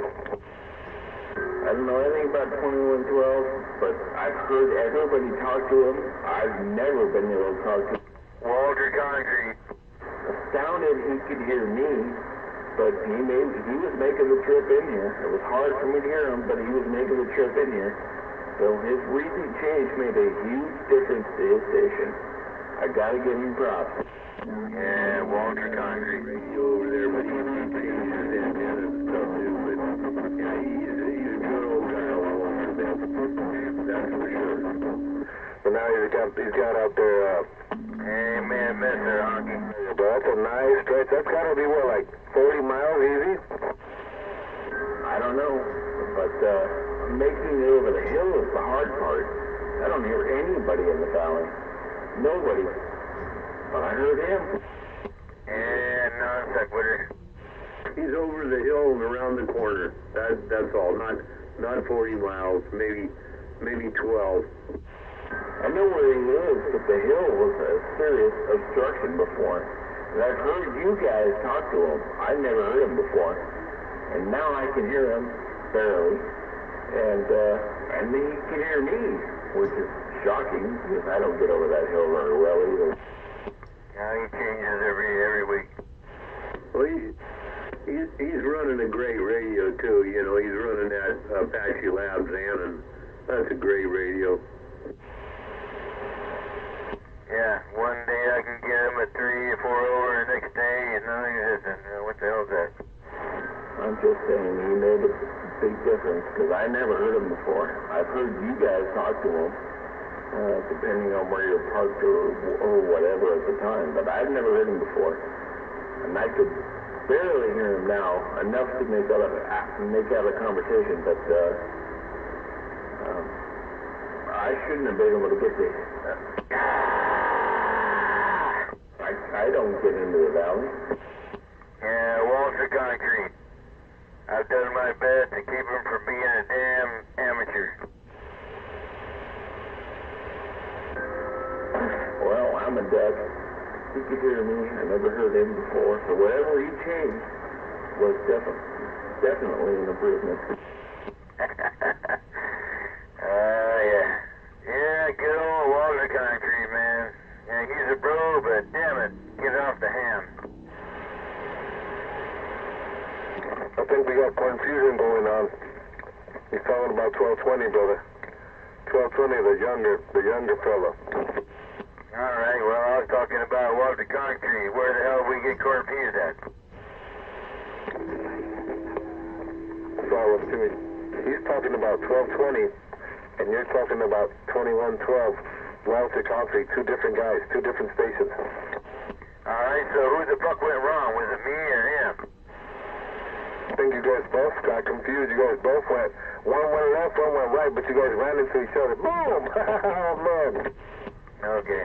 Anyway, I guess we can talk about, we can start from scratch. We start over. Who the hell are we talking about? And 1220 is Doug. I don't know, the guy I was touching the bell, he definitely stepped it up. That's all I got to say about it. I know, it was my fault. I got the numbers wrong. No, I got the numbers wrong. Okay, I guess, God damn it, you take the blame then. I will. I will fully take the blame. Next. Running high tonight. Okay, what's the next subject of issue? Yeah, Oyster was talking to 1220 earlier tonight when he told him that he mostly runs sideband, so that's a difference in voice. Oh man, yeah, hey, sideband, yeah, a little bit happened tonight, man.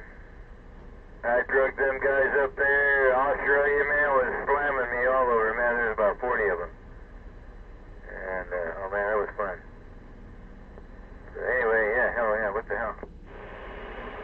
You know, I was down there, and if I heard any of them, I might have heard one, but I didn't hear what you was talking about, man. Oh hell, man, yeah, my heart felt good when I heard fucking goddamn Freddie Kiev, man. Oh, Freddie, man. I've known Freddie for goddamn almost 35, 40 years, man. On the old Craco base. Yeah, we still got, I got a couple old timers out there, man. Fuck yeah, man. That was great.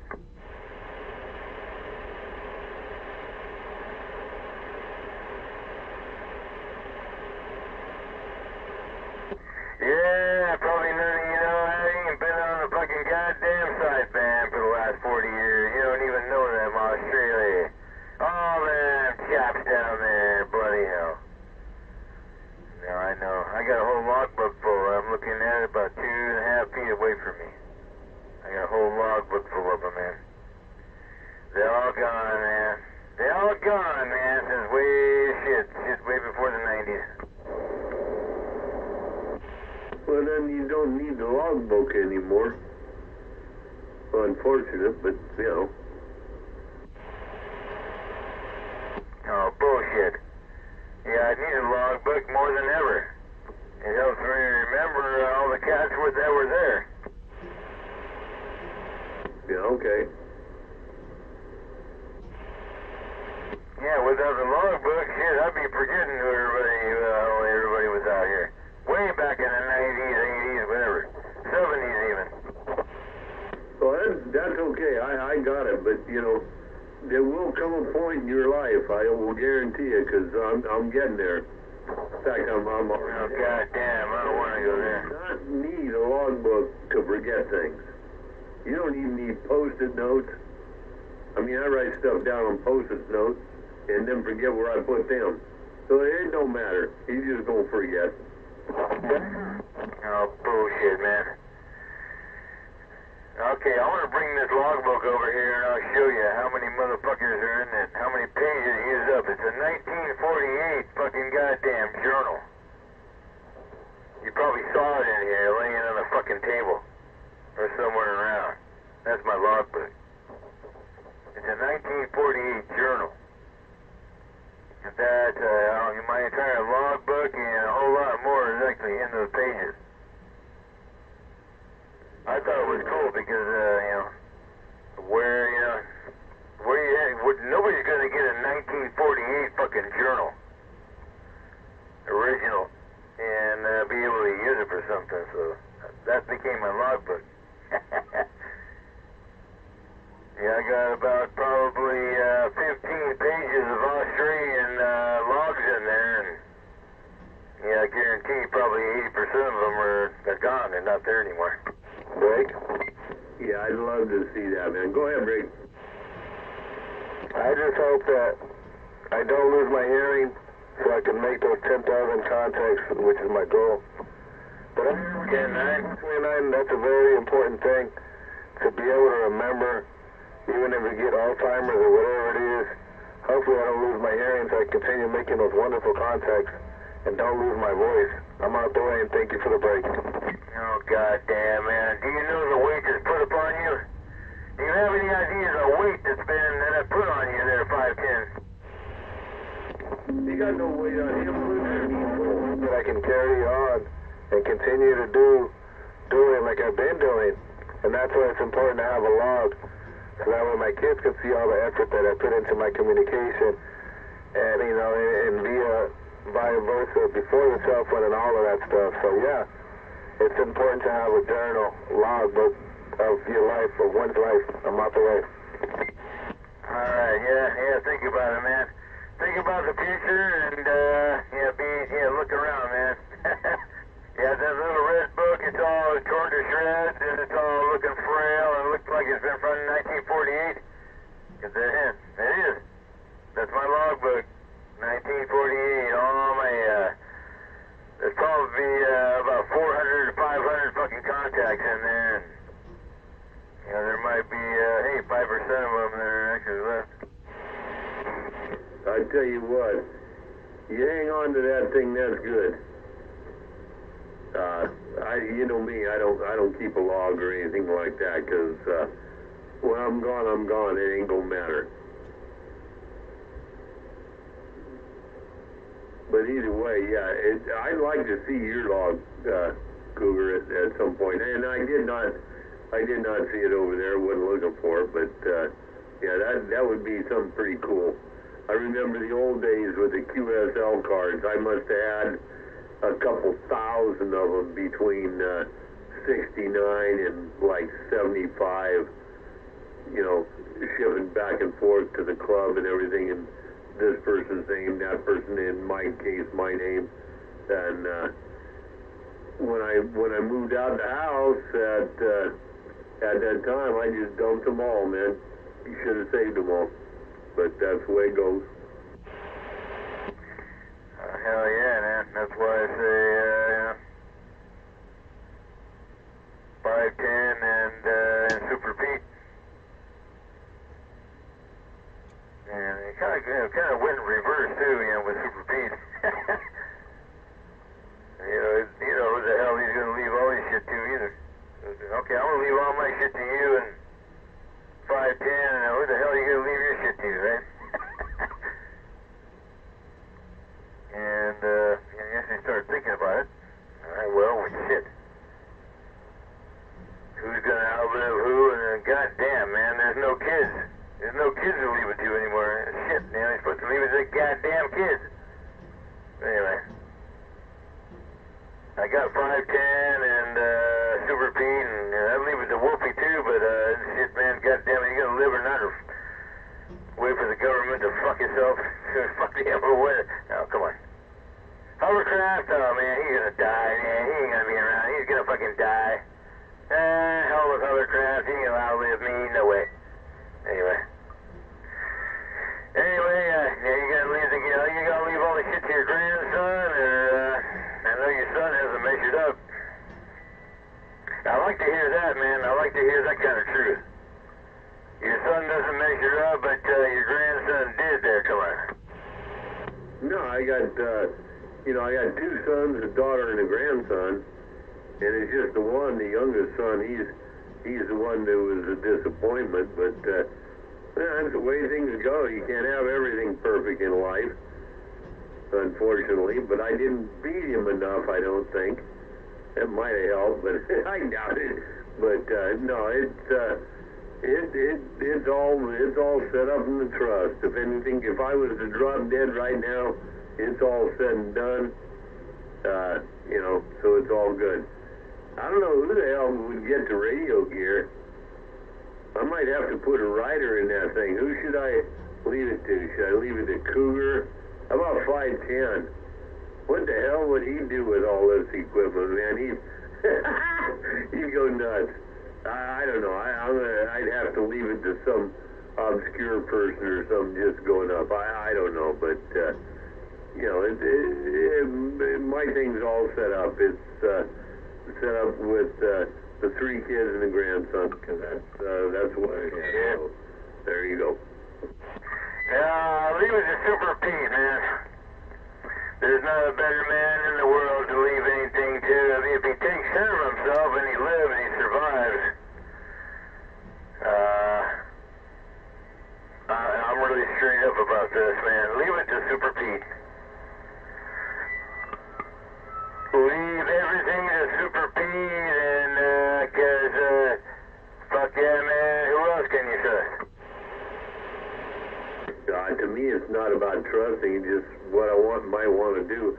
I figure I got another 15, 20 years anyway, if I do the way I've been going. So, you know, there's good genes in the family and everything. So, yeah, we'll see what happens. You never know. I mean, damn, maybe, you know, the older boy down there in Louisiana, I've already got an amplifier and everything set up for him. He's just waiting to get his new place set up down there.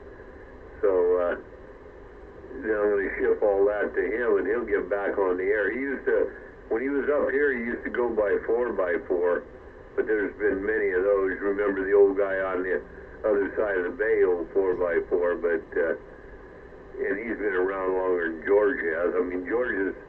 My oldest son is 53, so there you go.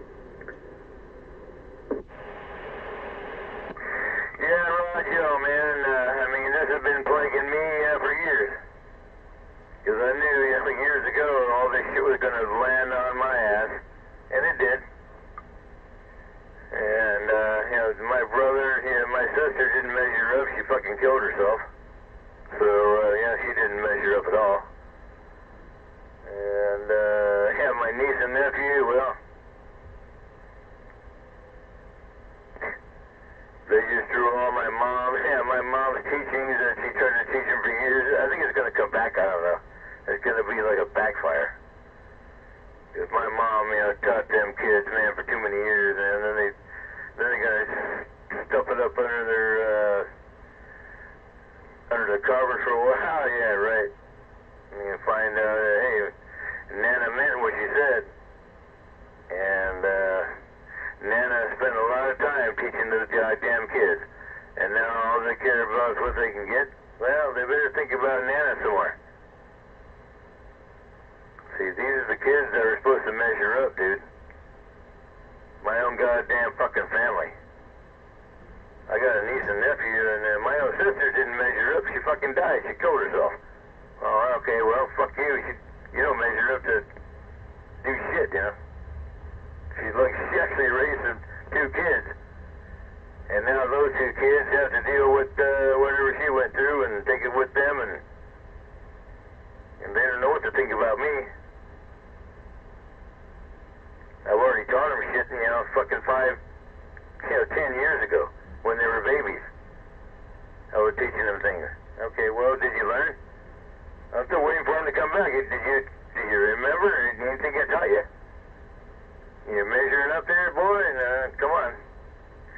No, but I think it will. I think they will. It just takes a little bit of time, and they just have to come around and pull their head out of their ass. Okay, well, come on, time to be somebody.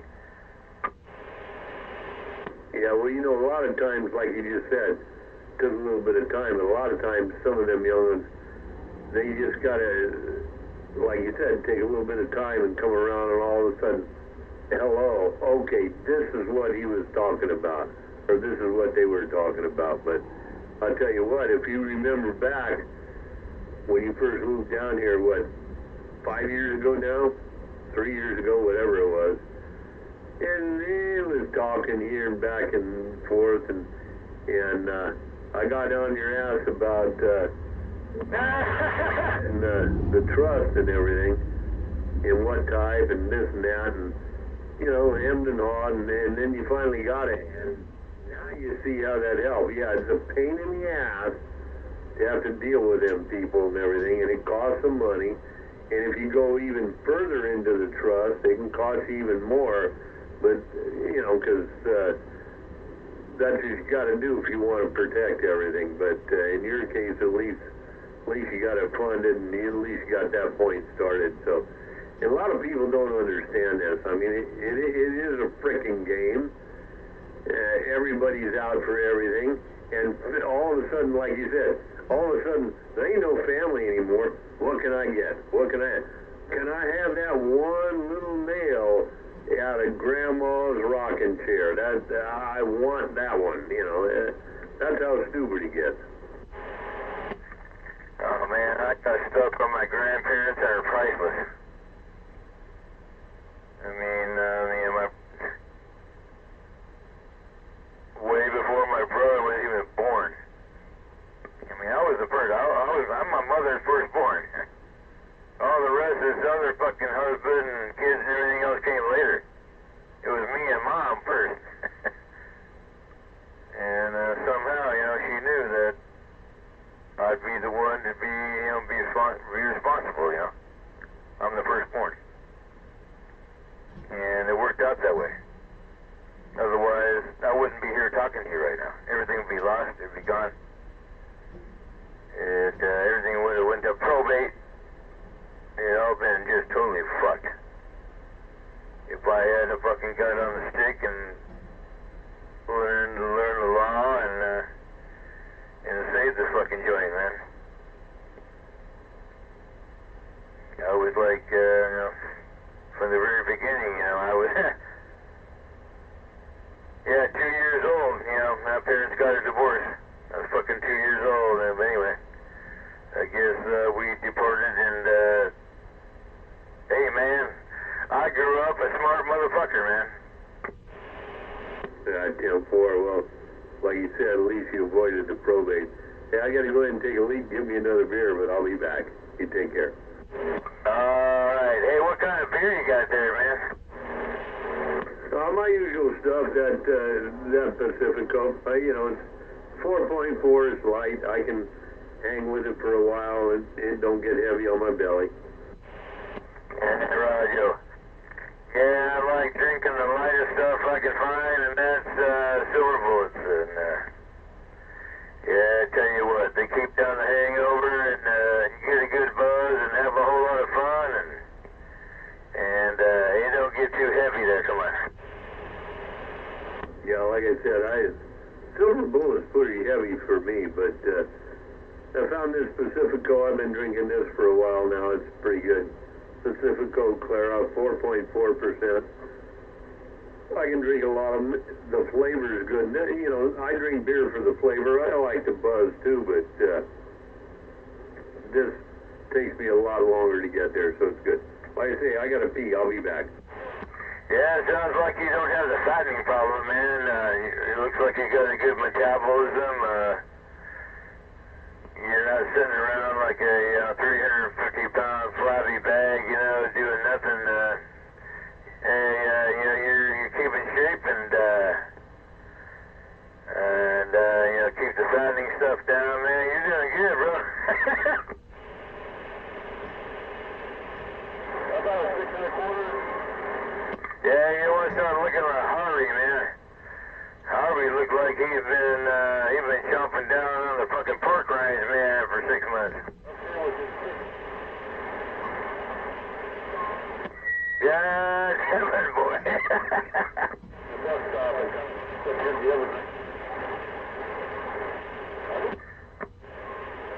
There's some mud ducking out there. What the hell?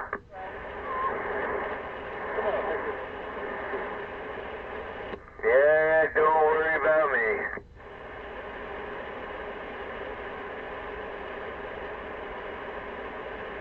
Yeah, Marty Robbins. The first farthest on base.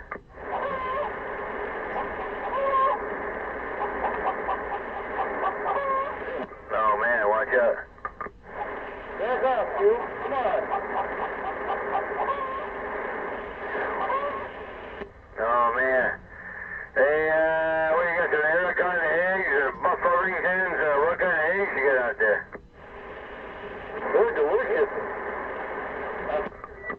You got some buffs? I want the good buff eggs, man. I like some buff Irvington eggs. Pretty proud of them. They're my chicken. Hey, what's your 20?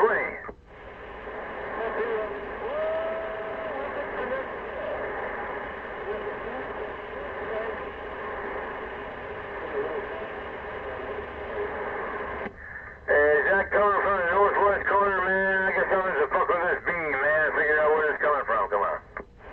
Where you at?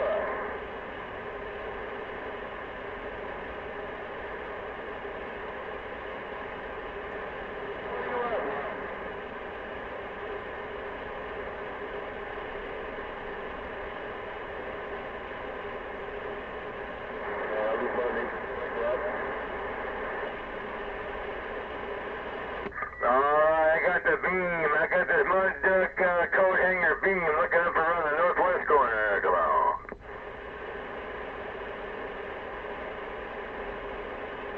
Yeah, got that.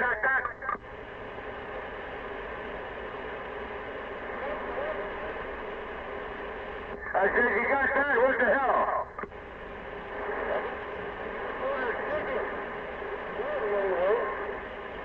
Yeah, what are you gonna do with the chicken? You gonna put it on barbecue? Oh, you make good. Boy, you make good.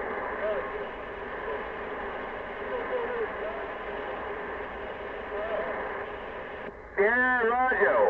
Yeah, just make sure you put some good spice and, yeah, cook it for a while. Real slow cook that chicken.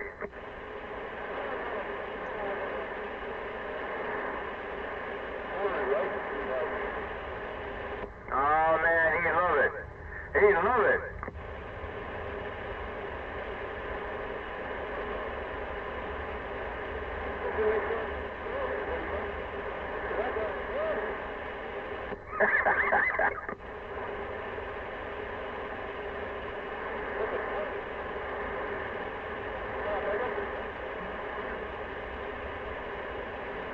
Yeah, as long as you got some good, real good eggs for breakfast, no doubt about it.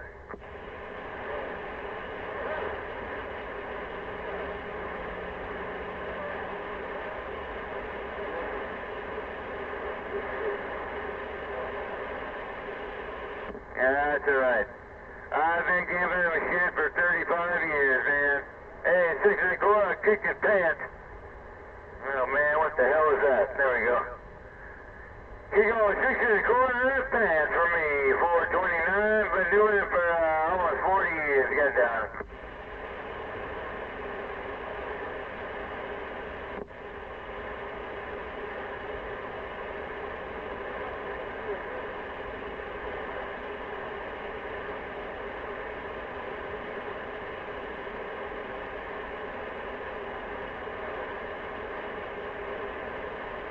Damn, brother, you're making me think I'm getting old. You've been doing it for 40 years. I've been doing it for half my life. 25 years. Damn it, Jim. I'm becoming a wrinkle butt. You ain't that old. Don't give me that. No, I've been seeing them for 25 years. Honky over 25 years, actually. Come on. You and Cougar doubled. I heard neither of you. Listen, this guy in Vancouver, he's trying to talk to you all.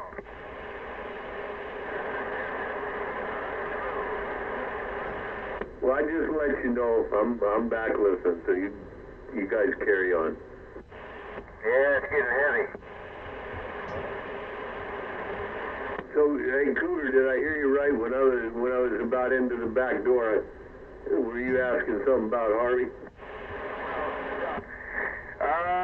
Well, I was about 5 hours ago. Yeah, I'm always concerned about Harvey, man. I can see him, man. I think about him all the time, man. All them fat bubbles, man, and, yeah, I care about him. I care about him, more than you know. Yeah, Roger. Well, he's doing okay. He's still hanging in there, you know, getting older, slowing down. He's 15 now, so that's pretty good for a dog his size. Yeah, just had him back from the vets. The lumps again, all the lumps he's got on him are benign. I'm not going to have them cut on him or anything like that. He's doing okay. He's a happy dog, so, you know, it's all good. Okay, well, you know, I've had to perform surgery and a lot of my animals over the years. In fact, I'm looking at Achilles right now. I've operated on his face about 8 times already, and I have to do it again. Because it grows and it blocks out his fucking goddamn right eye. It just keeps getting bigger and bigger, and then he can't see out his right eye until I cut it out, and then he can see again. So that's what's, you know, that's the main thing about being, that's what you have to do when you're a surgeon, man. You gotta cut. You gotta turn that thing around so I can hear you a little better. Is that the cat? You know, when we was over there last, me and 460, there was a cat that come out of the side door there, and he kind of went over towards the fence and laid down, and he looked at me when I went out there and looked at him, kind of a tortoiseshell-looking cat. Is that the wood dude you're talking about?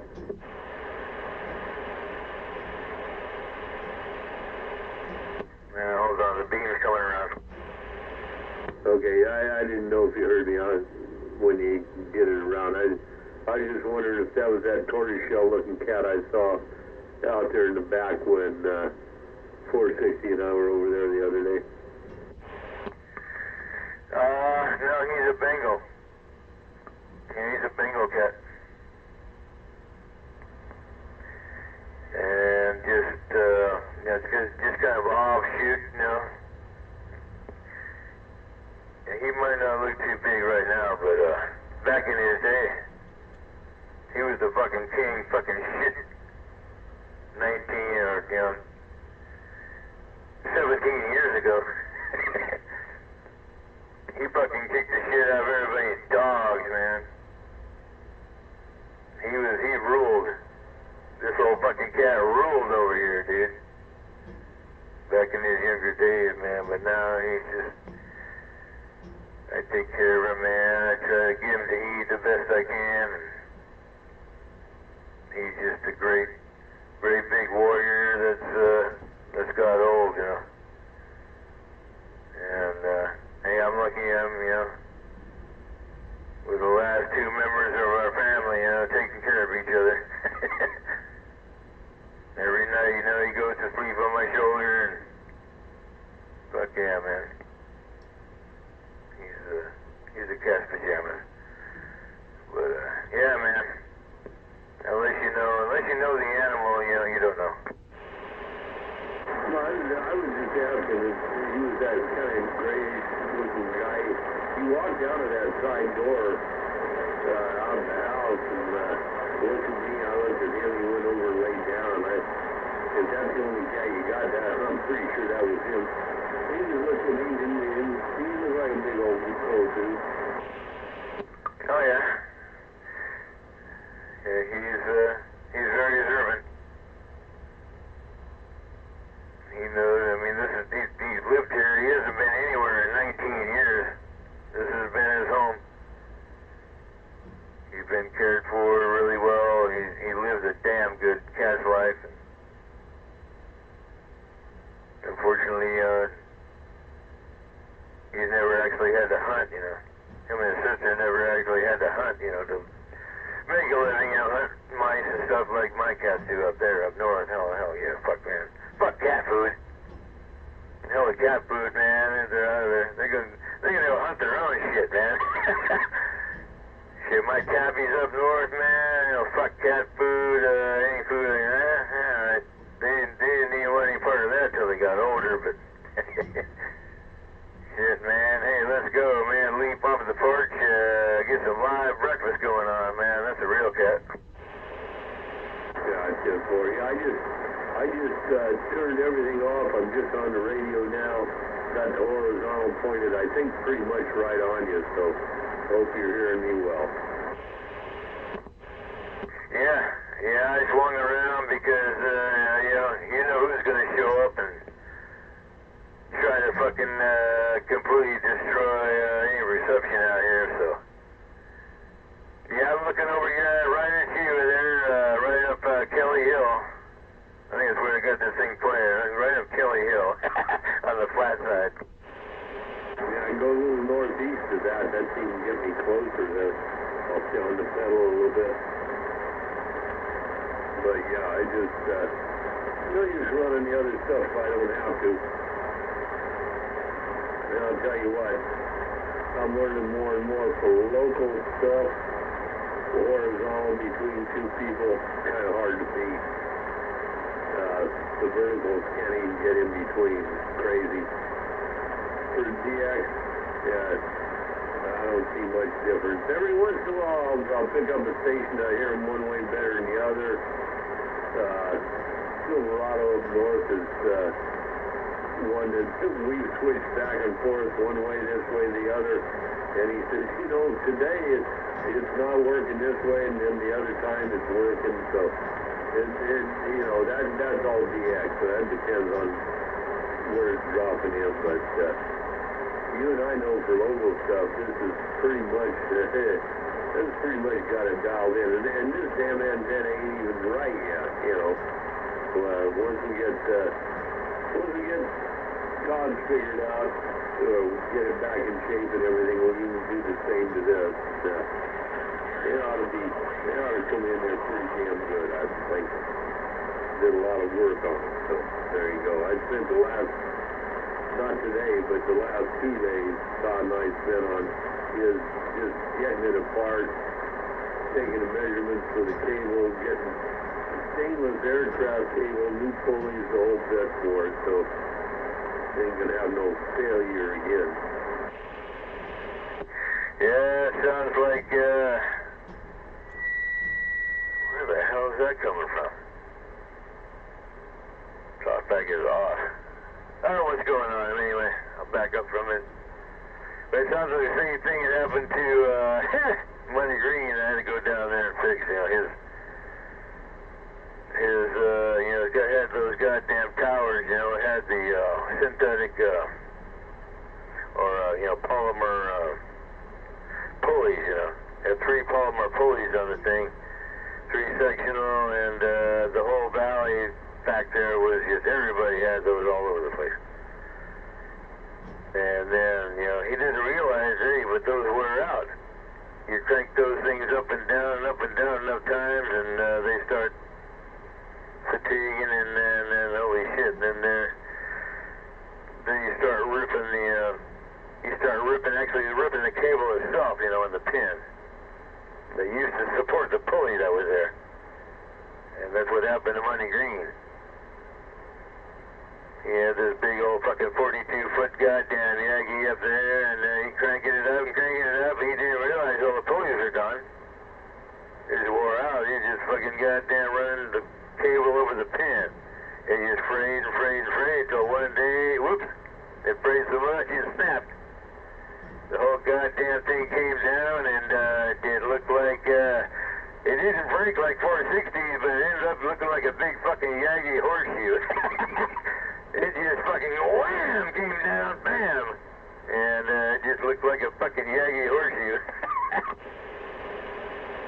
Yeah, that's why we're doing some research. In fact, Todd did it. You know, that's his job.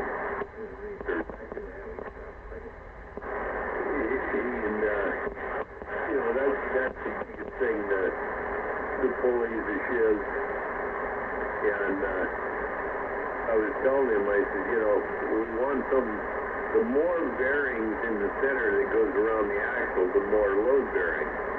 So it got all that figured out, but it turns out the towers we have and stuff, for some reason they use all different size pulleys, shivs, if you will. Why they not use all the same, I don't know. We're still trying to figure that out. Nobody will tell us. But it seems that the bearings they use roller bearings in them.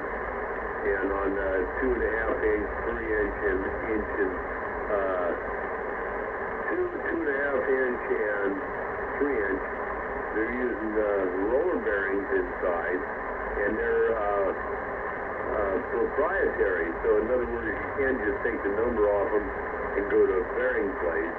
You gotta like almost bring them down to some place and have them look at them and get something that's the same cable size, same depth in, how far it goes into the pulley and the type of bearings to support the weight you want. So it's going to be interesting because his tower and my tower, although they look the same, his is a Wilson, mine's U.S., and they're a little bit different here and there. So, we'll see what happens. We're doing his first because his is the one that broke first. Hopefully, we'll get his done before mine breaks. Yeah, man, that's the cool stuff, and finding out your weak spots. And, yeah, man, that shouldn't have happened, man. I mean, that shouldn't have happened. Yeah, he should be able to winch that up and down for the rest of his lifetime without any bullshit happening.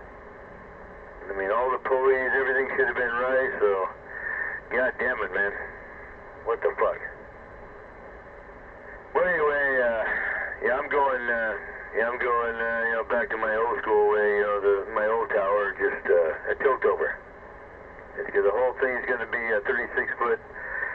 I'm going to be at high elevation anyway, so.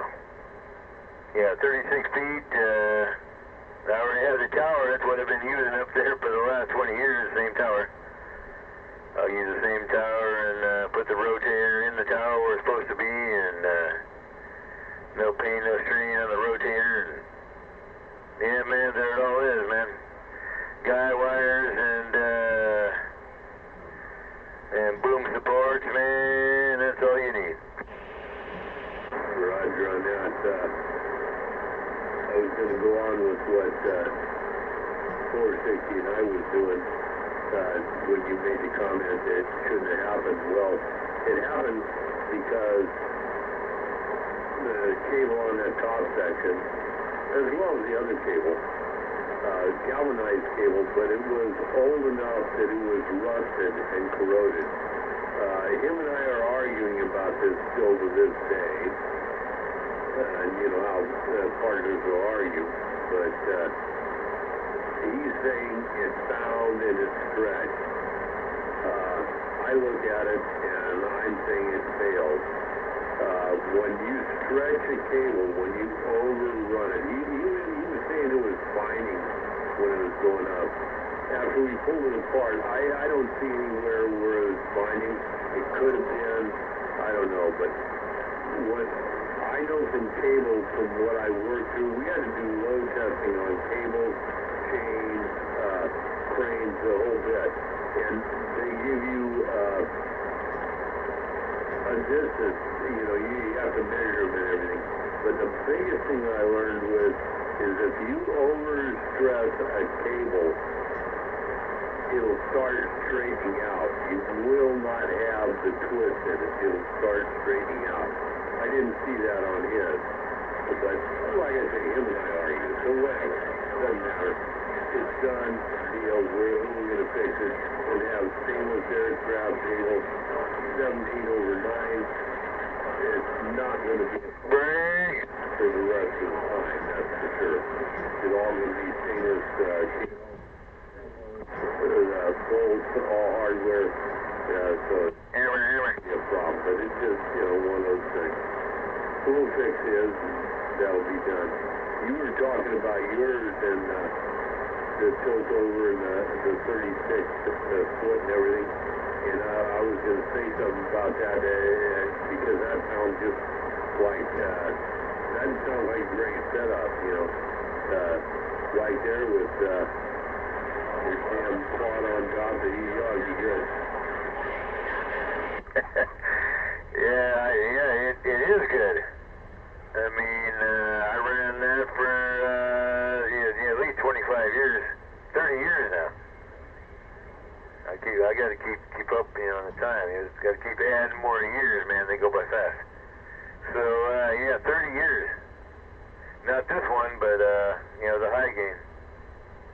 I ran the high gain quad for a long time, man. Even in a bad match, it did good, which was kind of strange. Shit, man, I was talking to it up there, man, in the corner. And, I had this amplifier, that amplifier, this radio, that radio, and, shit, they all got out good on that antenna. So, anyway, as long as you got the wires up there, even though the feed line and the matching might not be that good, there's still the resonant wire is still there. No matter what your feed line is, the resonant wire is still there, and it will still resonate, you know. You know, what I was going to tell you, talk about, was you talked about getting the rotator up in the tower. You know, the other way to go, too, a lot of the amateurs do it, especially if they have bigger arrays. They'll offset to the side of the tower with a bigger plate and a bigger rotator, if you want to call it that. And that way, as they come up the side, they can add 1, 2, whatever they want, thrust bearings and stuff like that. And it still rotates, but it also allows them to come off the opposite side with another antenna or two if they want. And pretty interesting way they do that. So just something to think about throwing it out there. You know, the tower's there, still going to do the same thing, but instead of having the rotor inside, you're going to put it on a plate outside and let it do its thing from there. And then you got more room, you can do the same thing on the opposite side, or if you got a triangle. I've seen a couple of videos with 3 different antennas, you know, off of the triangular side. They space them out a little bit, but mostly amateur stuff. But you know, for what you're talking about, you can do the same thing, put the quad up there because you got your bearings supporting it. Same thing on the other side. Come off and put a little 2-meter or a little, you know, whatever you want, man. You can throw even a long wire up there down to something. Oh, hell yeah, man. Yeah, I got it all, it's all there, man. It's all written in my mind. It's all in my head. I know exactly how everything in the real estate direction, you know, I'm looking at.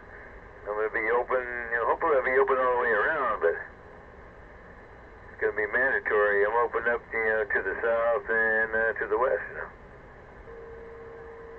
That's the main direction. Shit, everything over the hill, eastern, holy fuck, man, they'll come over there whether you want them to or not.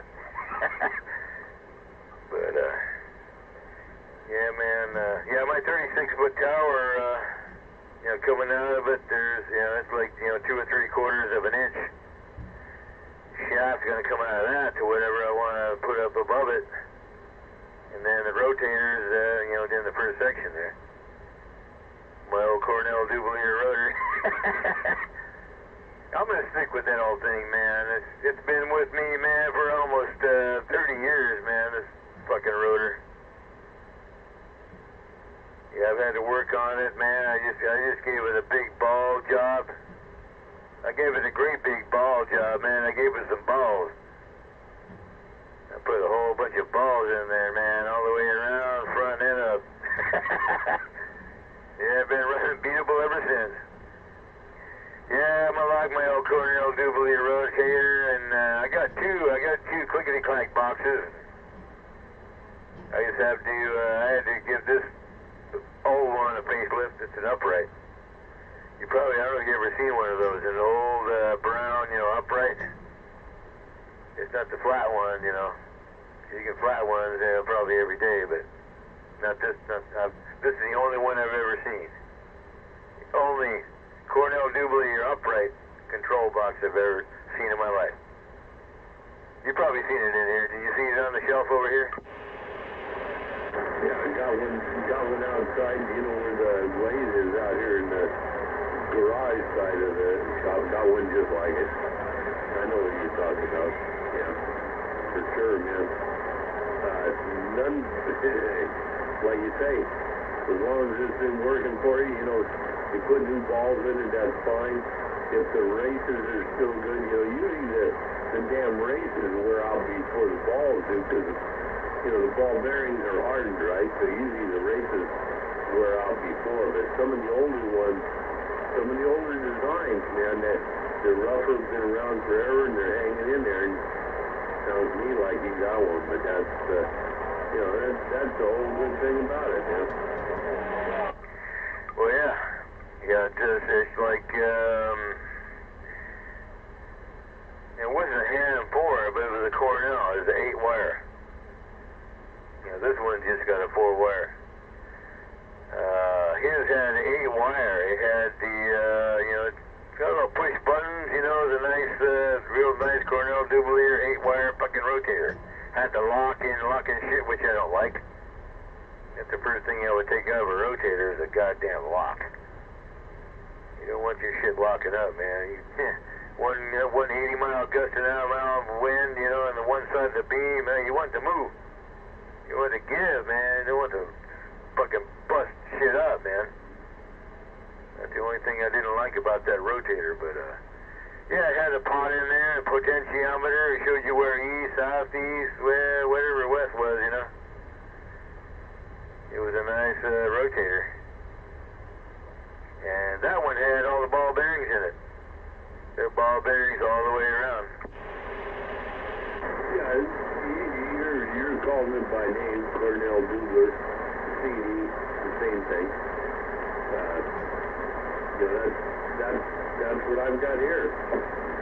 Same thing that I've got here, same thing 460 has.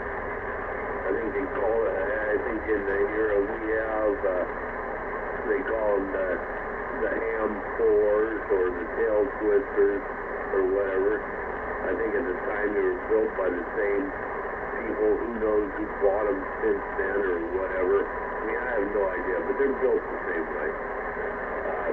And you and I have talked about this before. I'm a fan of the brake, and for my own reasons. You're a fan not for your own reasons, so, you know, there we stay on that, so no biggie, but, you know, the whole thing is, you make yours work, I make mine work, and who the hell cares? All right, well, don't be a hardhead, man, come on. I just explained it to you.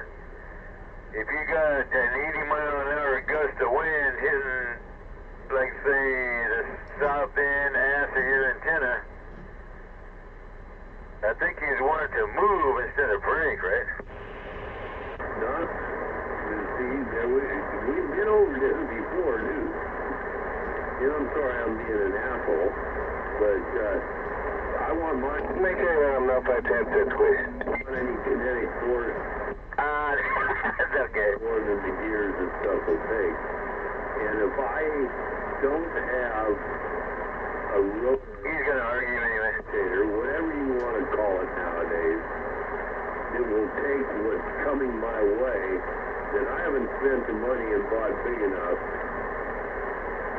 to have something that will do what I want. I mean, the commercial people that are running stuff all the time got these massive machines, if you will, rotors, rotators.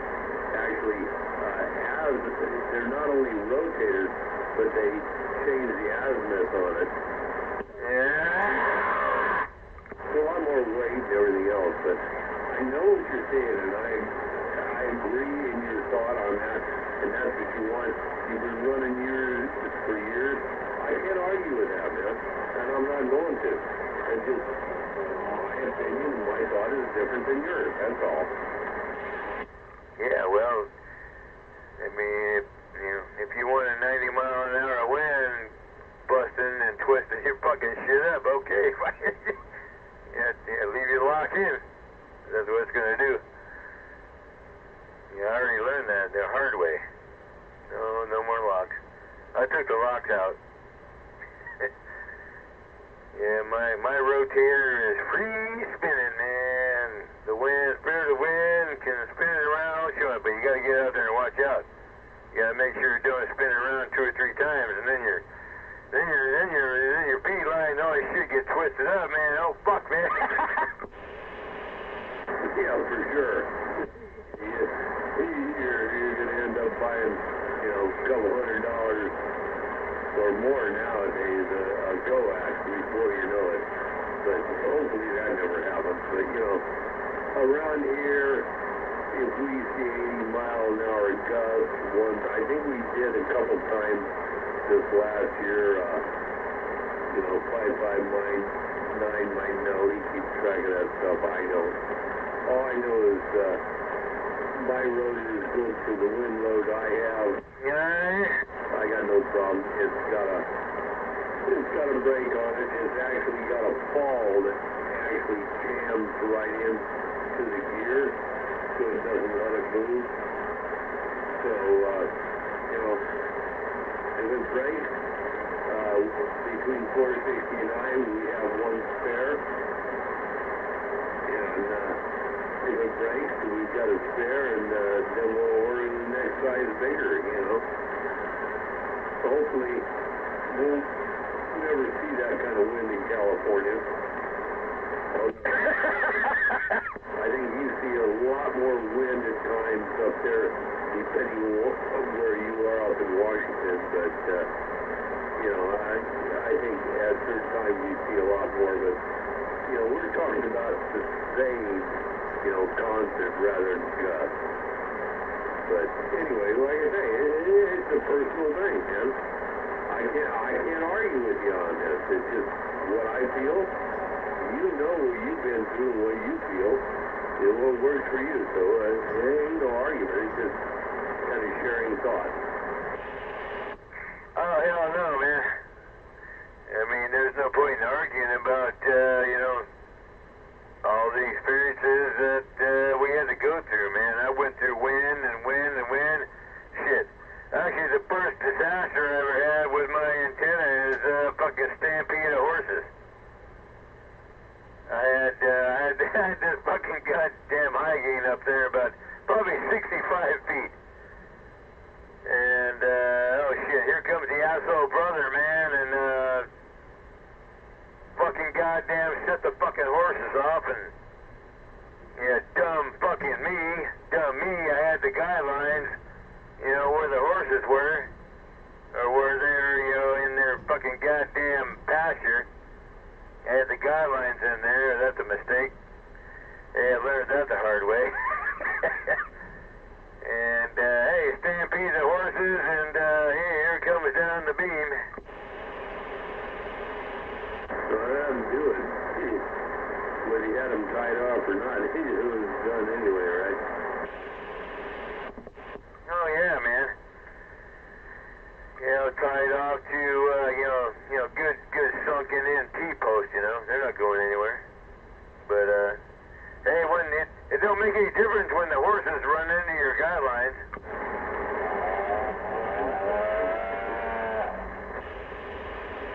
Oh, yeah, can you imagine that?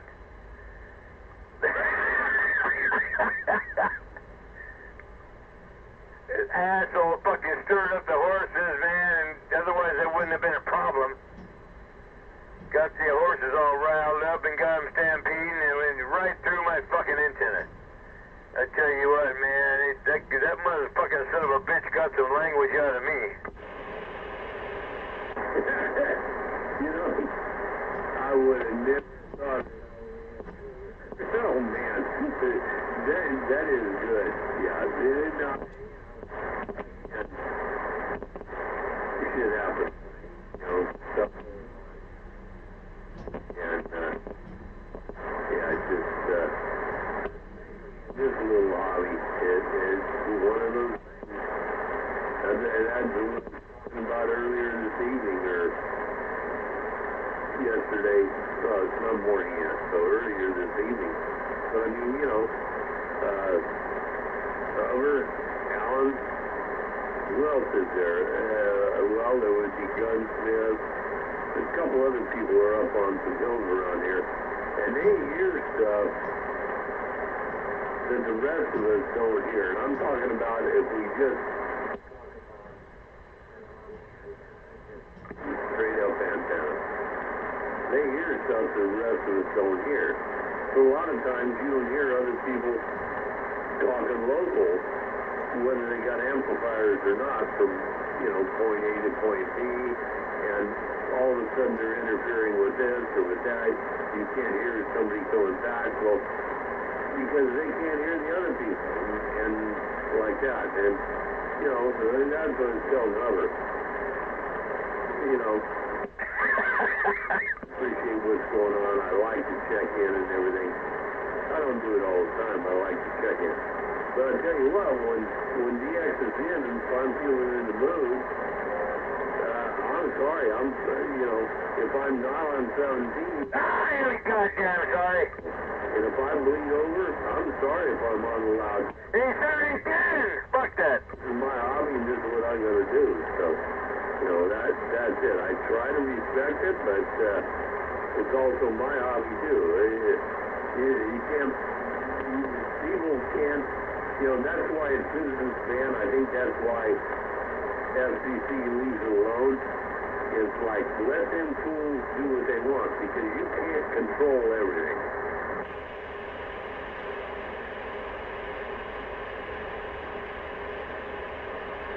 Alright, I'm gonna get on your case. You said 2 times? Was it 2 times or 3 times? You fucking sorry. Yeah, fuck you, sorry. Sorry my ass. That's, yeah, I'm gonna get on your case about that. You'll be sorry about goddamn nothing. Well, there you go. I told you how that works, but that was you and me talking. Okay, we're past that. And, yeah, man.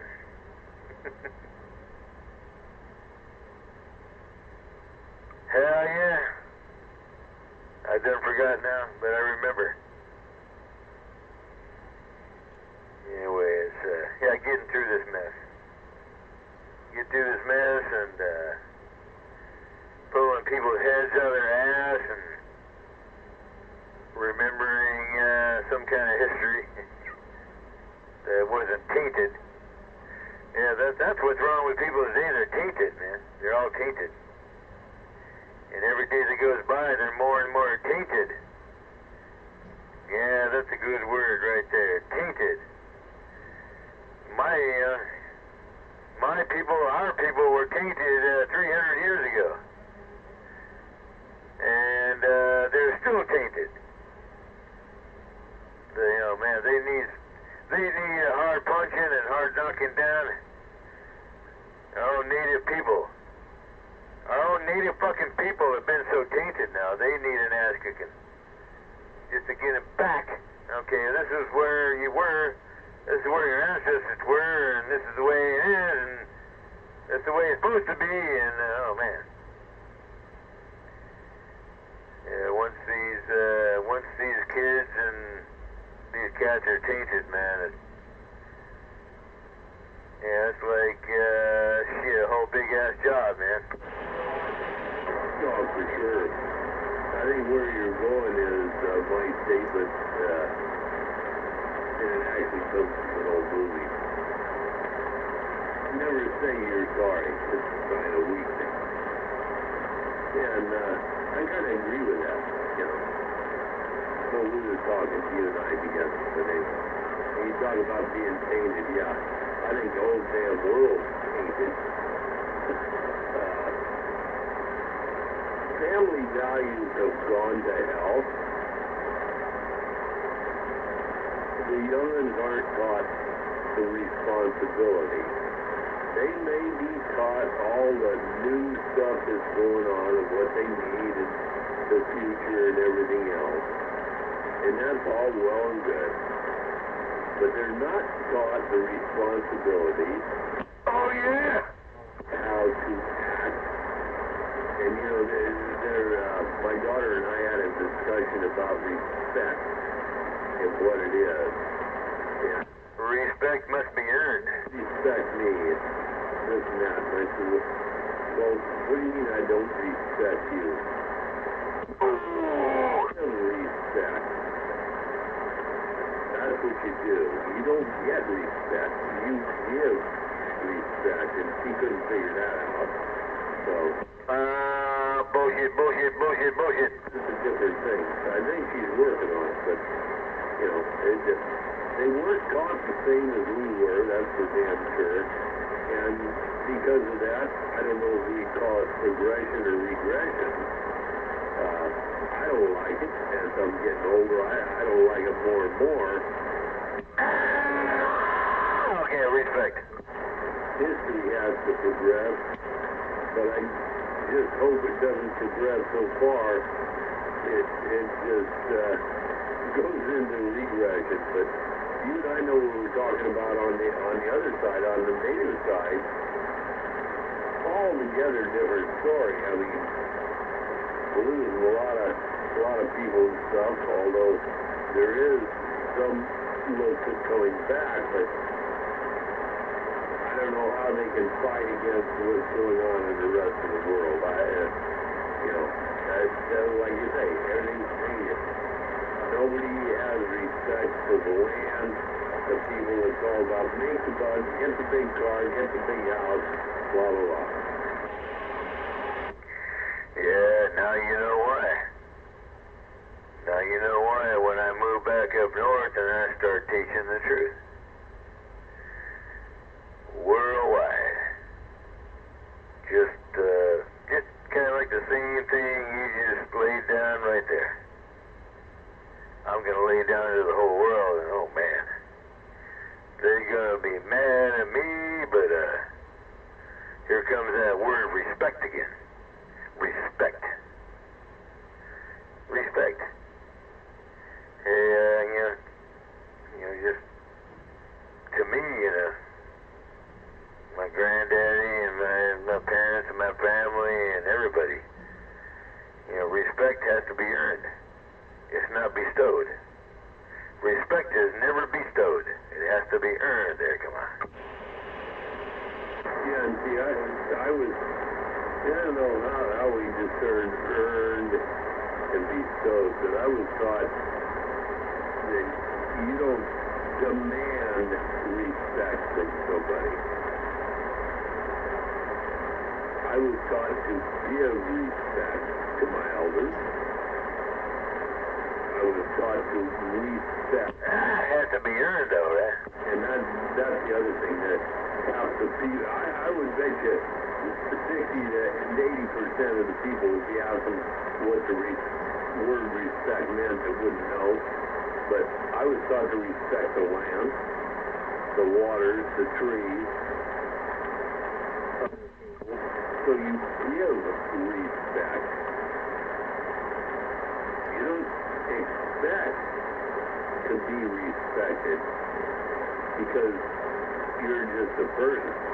The other people might respect you because they're giving respect back, but you don't expect that. Around you, that's giving respect. You're not, it's not like, hey, Cougar, you're disrespecting me. There's no fucking way you can disrespect me. There is no way you can disrespect. Yeah, I don't have a reason to. To do that, you would have to sit there and say I didn't exist. So, because I'm just going to ignore you, anything like that. Otherwise, I can say, hey man, what's going on? This and that, oh, I'm sorry to hear this. Whatever the situation may be, and give you respect, and vice versa, you do the same to me. To me, that's how I was brought up. It's kind of confusing, but that's how I think about it.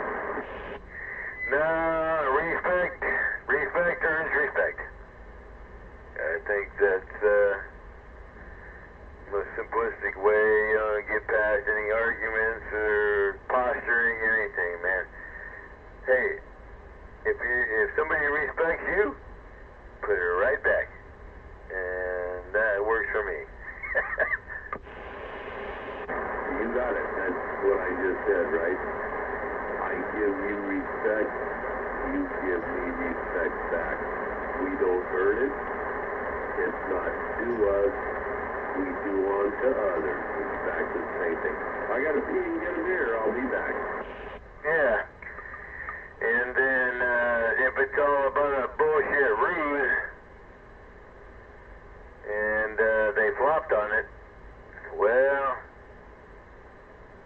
you disrespected the wrong son of a bitch. So that's why you gotta have keen. You gotta be keen on that. And yeah, I hope we can see that. Rojo! Yeah, get 460's being put back together, and goddamn, just maybe, he might transmit on it.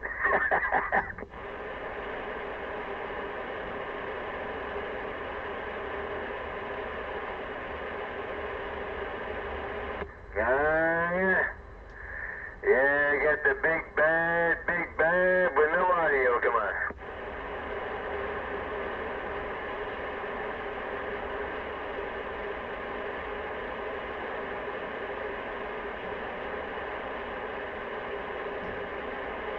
Well, man, just the way it's gotta go down. That way, boy.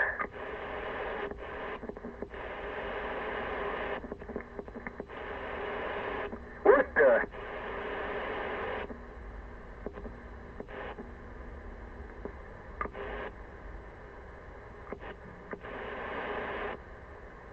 Yeah, I think it's still moving.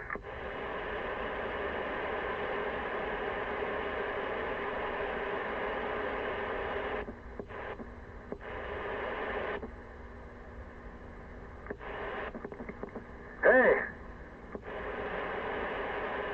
I blew it. I think I blew it again.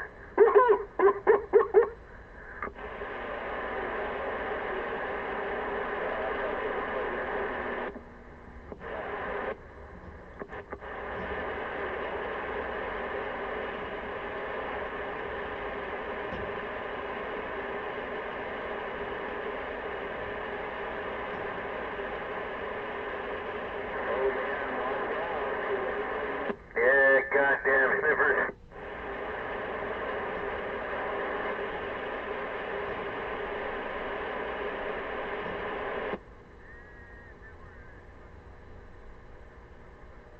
Stuck with a bunch of slackers.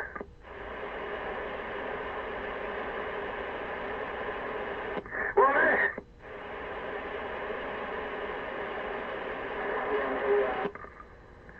Woman!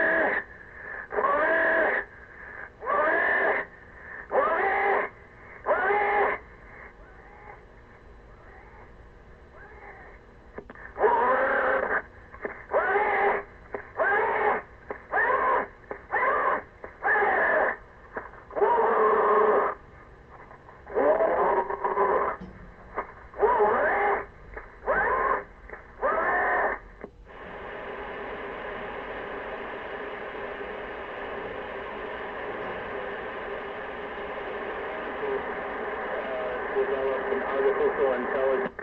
Oh, goddamn. Artificial intelligence is an algorithm. And I'm sure we are. Can the experiments that are done to test out if drugs will be effective in software, and they'll say it's and start.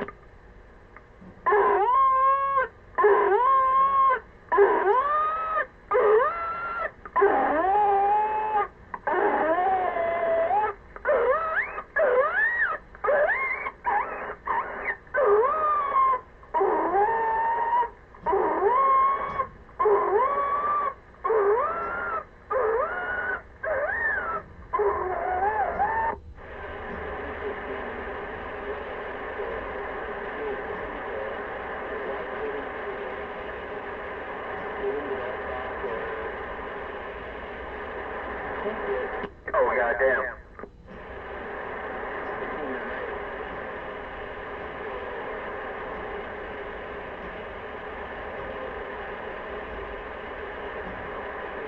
Hey, anybody want to fight?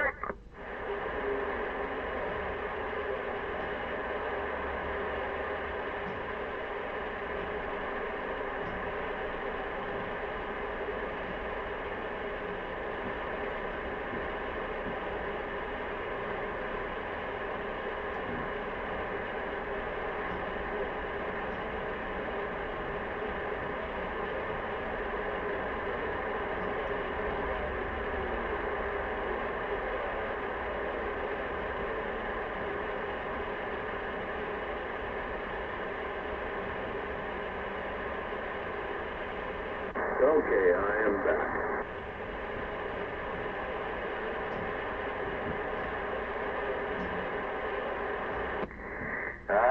Yeah.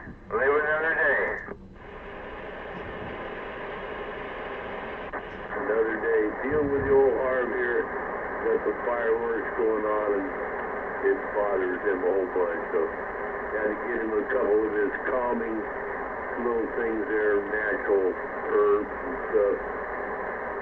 They work, but as he's getting older, he'll be pacing back and forth and wanting attention until it stops. Yeah, I know.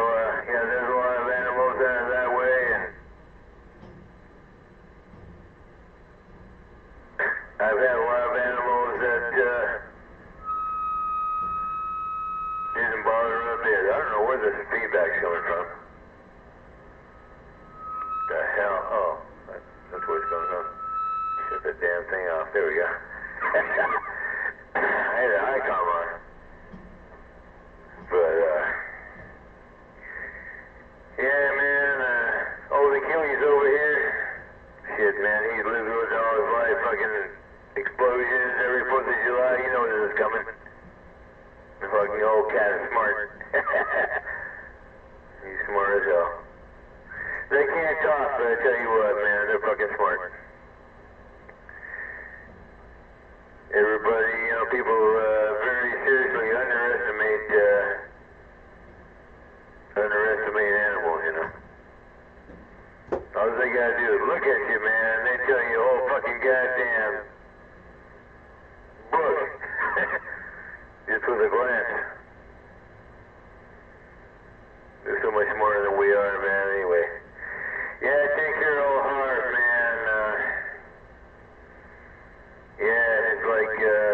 It's like a goddamn fucking Vietnam veteran or something,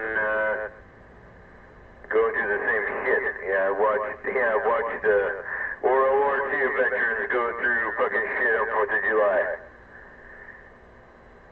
They start all those explosions and all the fucking little firecrackers and shit, and they start fucking, it's like they're back in the war zone again. Yeah, I watched them go through PTSD, man. Many veterans go through PTSD, including me. Hey, man, looking forward to all the bombs, explosions. Hey, man, let's go. Let's make some noise. Yeah, well, before it was bastardized into PTSD, it was called shell shock, right? And before that, damn it, I forget the brain part. Before that, they had another definition, but it's just, the whole thing is, being out there and bombs, being shot at, all this crap happens. It's something that the human mind has a hard time assimilating. For Harv, it is probably mostly my fault. In the beginning, I've trained all my dogs that I ever had, except for him. From the beginning, day one, with a cap pistol, and started going up and up, so loud noises wouldn't bother him, because we had hunting dogs. The labs and stuff didn't bother him. One of the Rottweilers had a problem, but we got him through that and everything, but never did that with Harv, so when this stuff started happening, he didn't know what the hell was going on. Other than that, he's a pretty happy-go-lucky dog, and nothing bothers him, but either way, I gave him a couple of his, like I say, I got these natural, they're called calming something in there. It's all natural.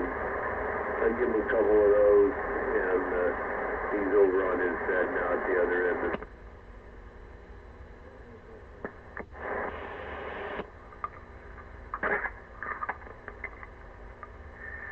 Yeah, man. Yeah, I hate seeing animals go through that because, they're just, some animals are, it's like horses. You can fire a fucking goddamn rifle or a bunch of guns right over a certain horse's head, you want to even, just stand there, man. They're used to it, don't bother them at all. Shit, man, doing around another horse, fuck, man, they could drag your ass across the field every half a while. It's just, it's genetics, man. It's genetics, but if there's any trauma with it, if there's some trauma with the noises, you're not gonna get past that. Just the noises themselves, okay, well, bang, boom, okay. There was no trauma with it. If there's trauma with it, it becomes a whole sucked up for the rest of your life. But hey, you go, oh, fuck it, okay. Get past that trauma and, hey man, live and let die. Noises going on all around you all the time. I gotta deal with it every goddamn fucking day. Keep my sanity. Fucking airplanes, fucking trees, fucking traffic, stupid fucking sirens going off, alarms going off, man. Fuck this shit. I'm not used to this crap. I fucking hate this crap. I'm in PTSD every goddamn motherfucking day. I'm not used to this shit. And I don't want to get used to it. I want to go back up home, back up north. I don't hear none of this fucking crap. None of this fucking noise. Nice and quiet. All I hear is the birds fighting in the fucking trees every morning. And a bunch of cows, man, falling for their calves, and I'm going to go feed them, water them, take care of them, and no bullshit. Anyway, when I turn that wagon around, well, hopefully it all works out for you, and you get to do what you want to do, man. That's for sure. I mean, it's like me or anybody else. If you're not happy doing what you're doing or in one place, make a change, do something, try. yeah, Jesus fucking Christ. And I know what you're saying. Then you come down here and take care of mom and all the other bull crap. It's, and the reason I know this is because the older boy, George, he had trouble when he was born and grew up out here, right? And he just had trouble. Couldn't do this. Always in trouble here and in trouble there. And he followed his girlfriend back to Louisiana. And, all them, she got a new boyfriend, and he got to write bad checks and drugs. Oh, goddamn. They caught up with him in Louisiana. And they threw him in the can. And they got a thing called drug court. And he called me up a couple times, when he was in the can, and he said, you don't know what they do down here. And I said, I don't really care, but I do know. And I said, but you're not out in California in this liberal freaking state anymore. Because he did some time out in Clemson, Dublin, whatever it is out there. And I said, you're not in Greystone anymore. You're down in another place. And I said, they run things a whole bit different. He come out of there, took him 3 years. He come out of there a different person, different man. He hit bottom, figured out how to do it, and he's doing fine now, but I know what you're talking about, man. It's just it's just a terrible thing, but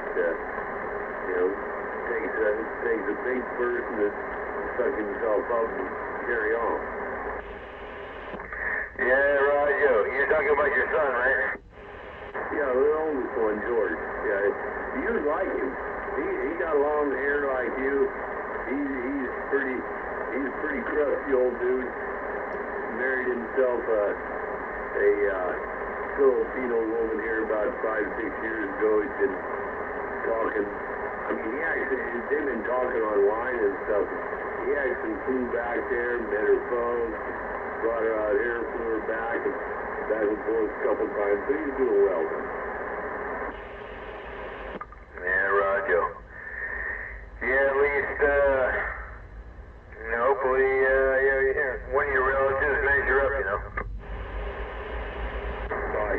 teenagers up, and actually, him and my daughter are by my wife's first marriage. It's you know, and they're doing fine. And it's the other meathead, you know, and like I told him, it's Jason, I love you. I said I just don't agree with the lifestyle you're living, man. And you know, always freaking excuses. Yeah, can you fill me in? What kind of lifestyle is that? Well, the lifestyle is, he's a very intelligent person. His IQ is 164. But from, I don't know, he had some had birth. He was a preemie baby. He was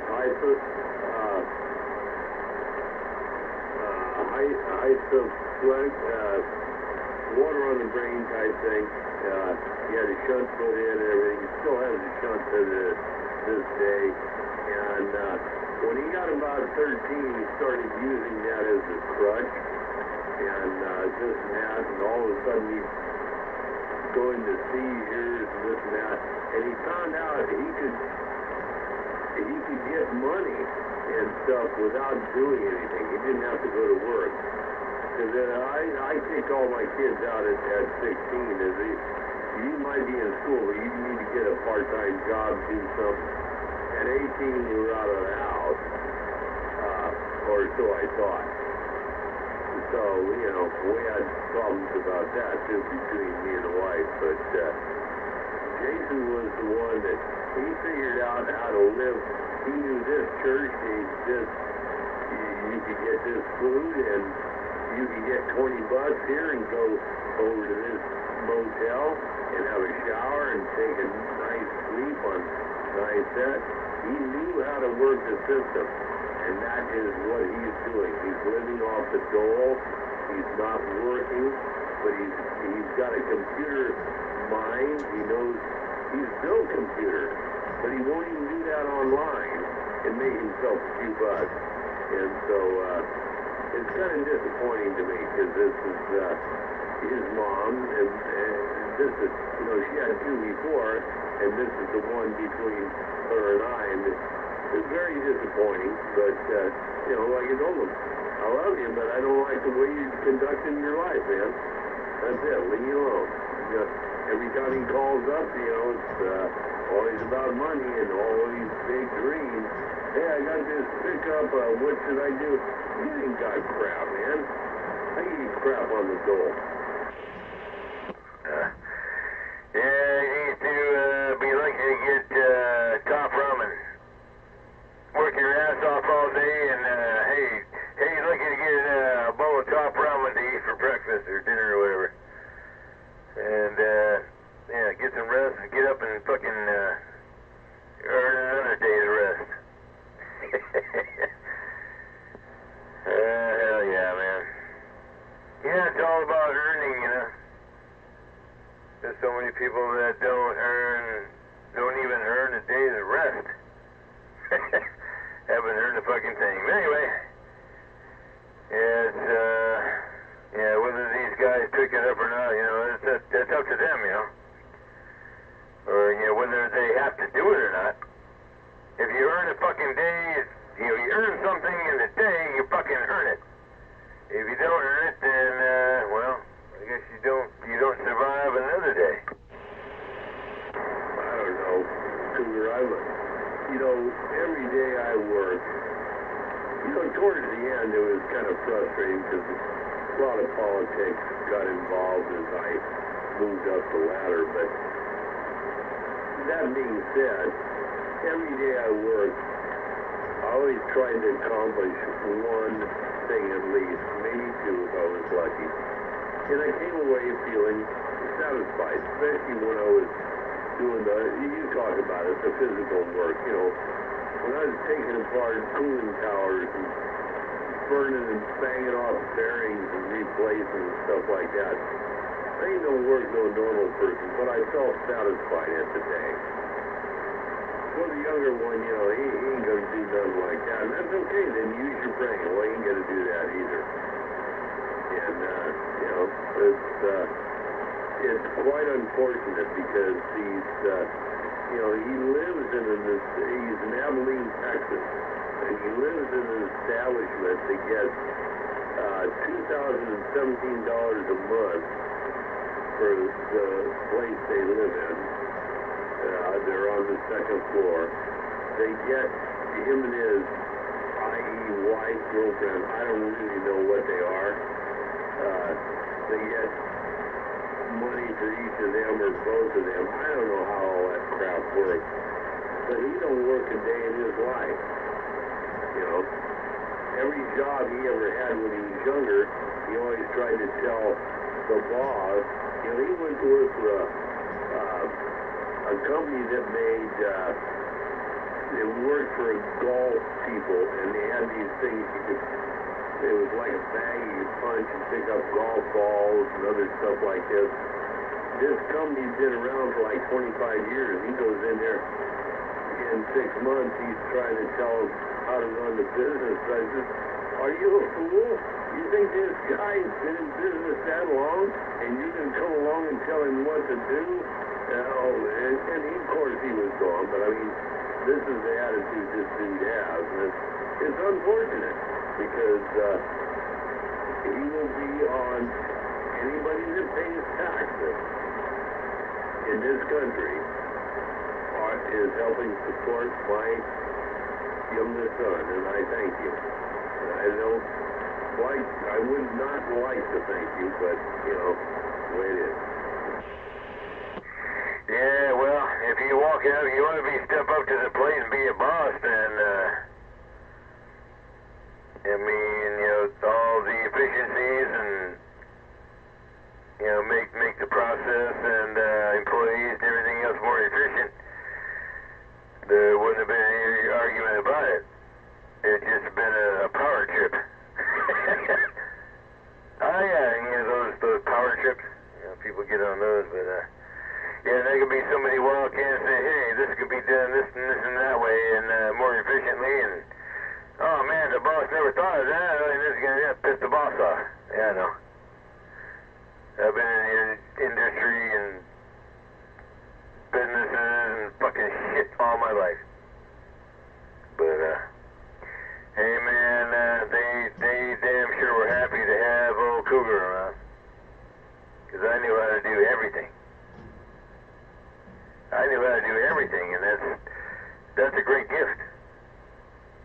The gift of experience. And that's what your son needs to have. Everybody needs to have the great gift of experience and knowing how to do everything. Not just one goddamn fucking thing. Sit in a fucking cubicle doing one fucking thing all your life, you ain't worth a fucking shit. When you know how to do 1,000 different things, and, you know, you got 40 years of experience, you know, doing all these things, man, that makes you valuable. It makes you valuable. You know, this man, you know, this woman, whoever, has all these years of all these different experiences and knows how to do everything. That, you know, those kind of people are worth something. Yeah, well, you know, like I told Jason, I said, you know, this is great. You're getting along. You don't have to work big. You don't have to do anything here or anything like that. I said, how does that make you feel? He said, what do you mean? I said, do you feel like you're accomplishing anything or you're worth anything in life? He says, I don't know what you mean, Dad. And, you know, with that statement, I just had to thought, break it off or I'd have been in trouble. It's like, what did I miss here? What happened? You know, and, you know, the wife and I had talked about this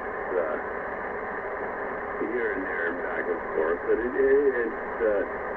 you know, it's just one of those things. You do the best you can, and you try to instill in your kids what you have been taught, and maybe a little bit more, because we always want our kids to do a little bit. just do a little bit more and, you know, be a responsible person. But, you know, for this dude, he just don't give a care, man. He just ain't in his genes, and I don't know how the hell they came out of my genes. But anyway, it's something. Yeah, genetics. I'm a perfect example of the genetics that came out in my family. Some are suppressed genes, and some are dominant genes, and some are recessive. And you never know which one's going to show up. I mean, this one side of the family has got the whole dumb gene. The dumb gene. And it's a dominant gene. Unfortunately, the dominant gene was a dumb gene. And that's the way it happens. That's what you call a dumb fuck. A dumb fuck, a dominant fucking dumb gene. A dumb fuck. And they exist. Shit, the whole other side of my family is a perfect example. Yeah, they couldn't tie their fucking shoes straight, but, oh man. They could sure paint a picture. Remember some kind of bullshit history. Yeah, but actually, you gotta change the fucking battery out or change the tire, shit, they're fucking lost. Oh, man. But that's the way genes are. That's fucking genes. You got dumb genes and you got smart genes. And then you got fucking faded Levi genes, whatever the fuck hell. Yeah, I used to like Lee jeans, but I can't get the ones I want anymore. But no, I know what you're saying, man. For sure. It just,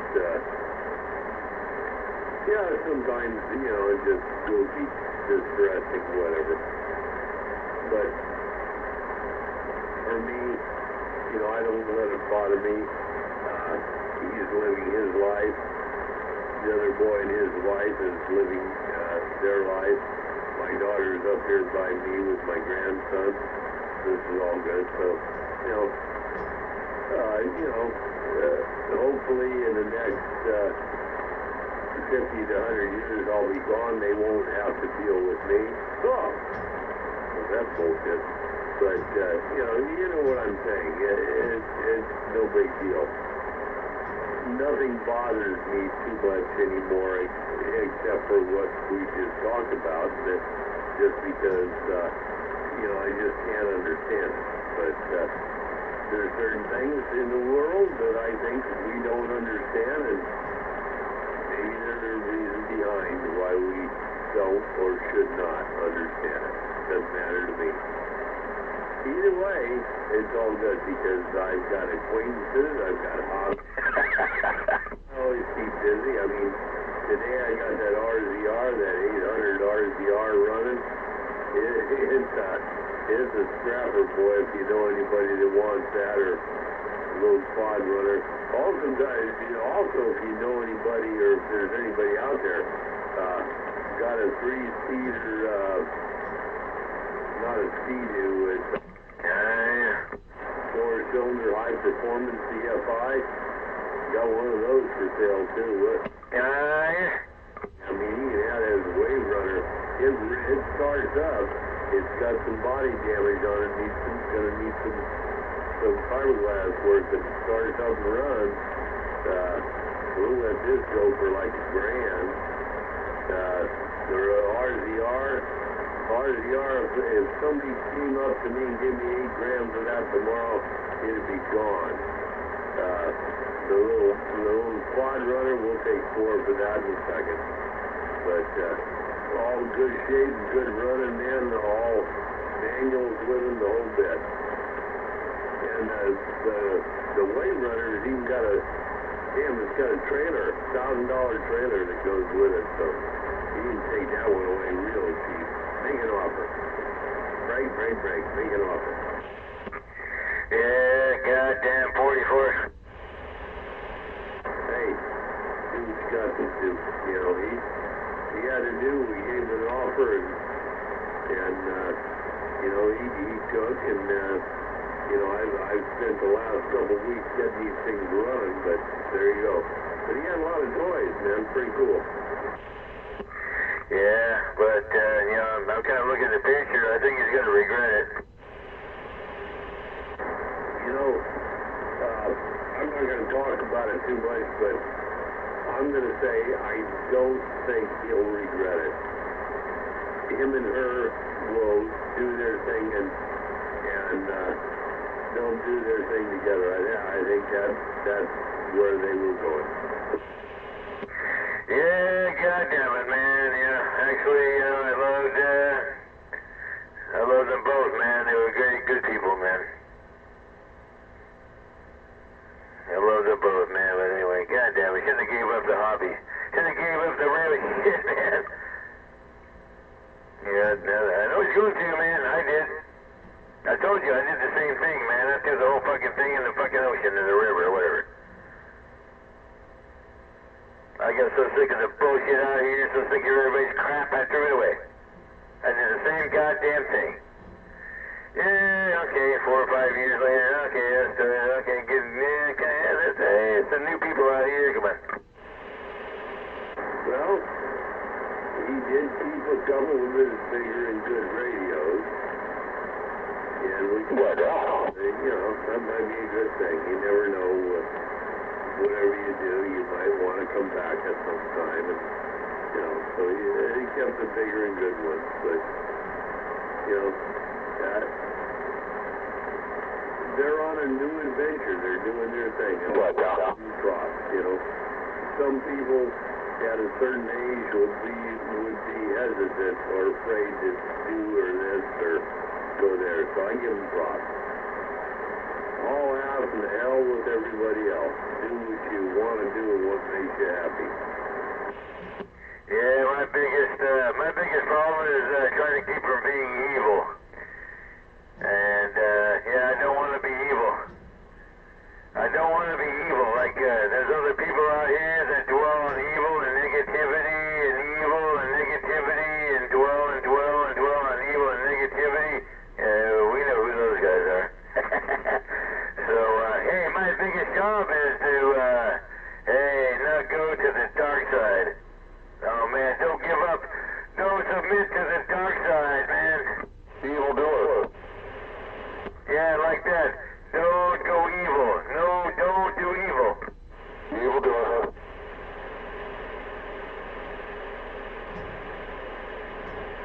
Redeem yourself. Okay, that sounds... I kicked the foot pedal back under the bench here. You know where it is. I had to find it again. Yeah, that foot pedal is evil. It's evil, it's gotta be. Put holy water on it. Who is that? I hear somebody out there. I gotta get back on the vertical. Yeah, it's evil. It's evil doers. Oh, okay, that's why I can't hear him. Okay, you and I are doing Very, very evil. I got it. Yeah, it's evil, satanic, and satanic, demonic, evil doers. If I need a little more help, because I can always put some behind it, but I think we're pretty much locked up right now. Oh, you got the holy water. You're sprinkling the holy water out there, man, no problem. You're taking care of the evil doers, the satanic evil doers out there. You gotta wash it with the holy water. Yeah, and a crucifix. Yeah, drag your crucifix about 20 miles. Yeah, you'll be alright. I can't even hear him. I tried to listen. I thought I heard something, but I can't even hear him. So maybe this is just as well. Yeah, gotta get no evil doers, no human garbage. We don't want any human garbage out here, man. And filth. We don't want any filth. Human garbage. Yeah, no filth. We don't want that. We don't want that in here. No filth, no give me a hallelujah. No, we don't want to be tainted by satanic, demonistic, evildoers. Alrighty. Alrighty, it looks like you're on the map. No evil. Yeah, see no evil, fear no evil, touch no evil, see no evil, oh man. Let me taint you a little bit. Hello, check. Touchdown.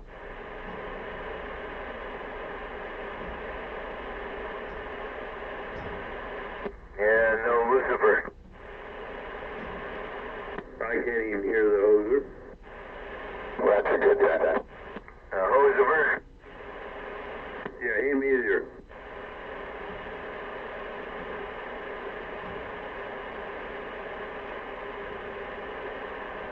I ain't tripping. No evil. No evil. Gotta eradicate evil. No evildoers. No demonics. You got to change your evil ways, baby. Who's that? Before I stop loving you, you got to change your evil ways. Da da da da. Oh man, I forget the group. Too far back. The old man can't remember. You know Santana? Thank you very much, Carlos. Yeah, but that's a major undertaking in changing their evil ways.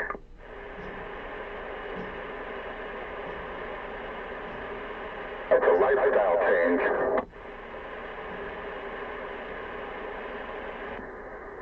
You know, I can't even hear. I hear him in there, but not enough to understand him. Probably just as well. Don't matter. I think I'm about needing another beer anyway, so I'll be back. I'll get back with you. Yeah, if you fart, it'll probably sound better. Grab another cerveza.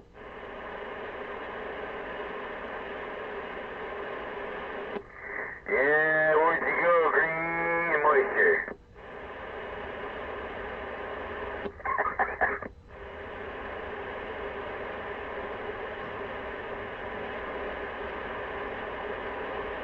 I think he might have got run off earlier. You know, him and Alan were having a discussion there, so who knows? But you know, I think he has his girls with him too, or at least one of them. So gotta pay attention to them. So who knows?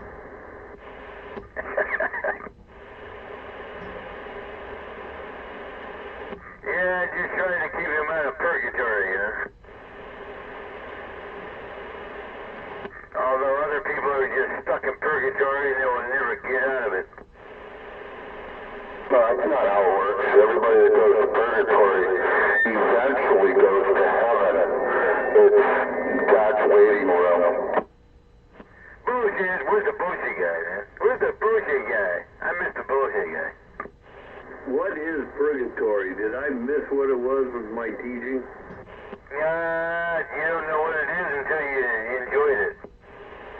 No, I was taught the difference, but evidently it's changed. Well, it means you're going to heaven, but you have to be cleansed of some residual evil that needs to be cleansed. Because in order to go to heaven, you need to be perfectly clean. So purgatory is it's like a baptism by fire.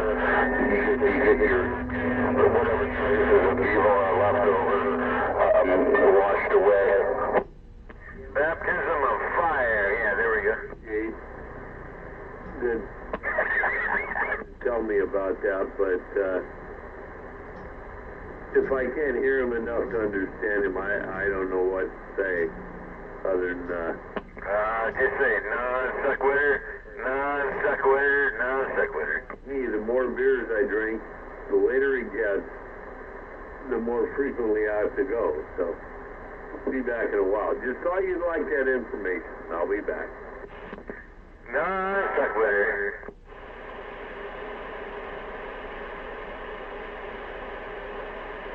It was fun anyway.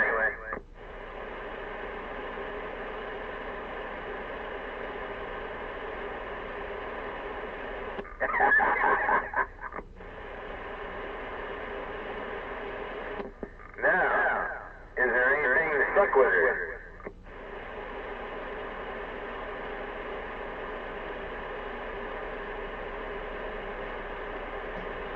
Like, gravity.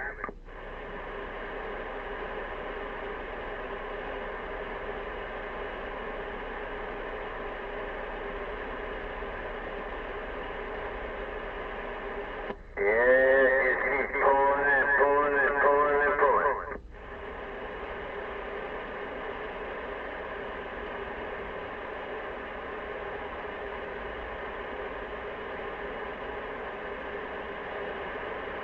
It sucks and sucks and sucks and sucks.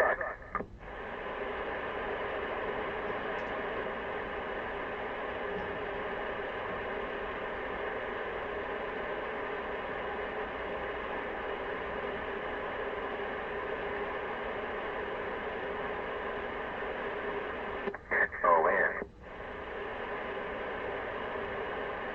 Alright, it's time to rock.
Big 12-inch and 11, only on 98.9 KKZX.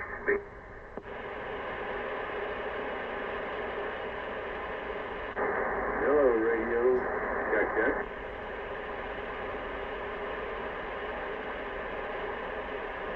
Or maybe hell no, radio. Check, check. Got down.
I guess we'll just like playing music. Hello? Down.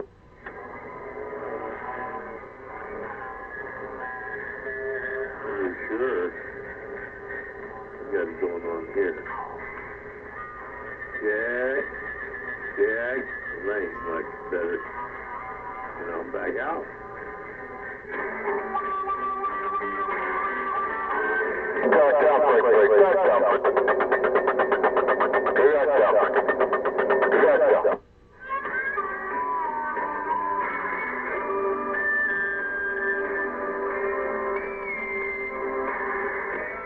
I think that might have been the Mad Dog going through there. Hard to tell. Right about at the same level as the other on yon.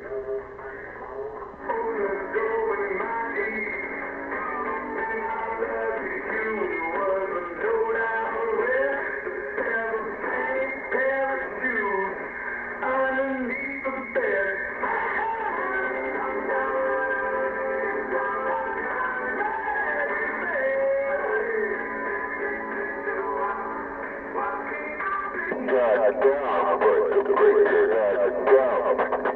I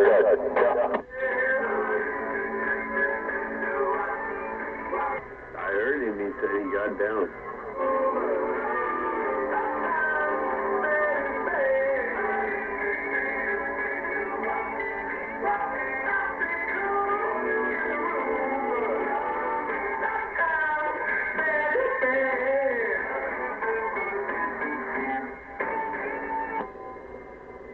But then again, if you really want to get down, you have to do it something like this.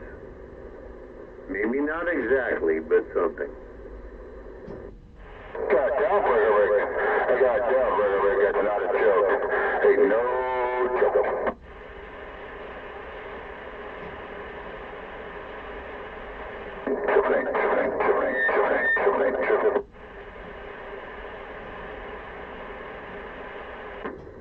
We can do things when we want, dog. All it takes is a little bit of thought. Oh, man. That's all it takes, huh?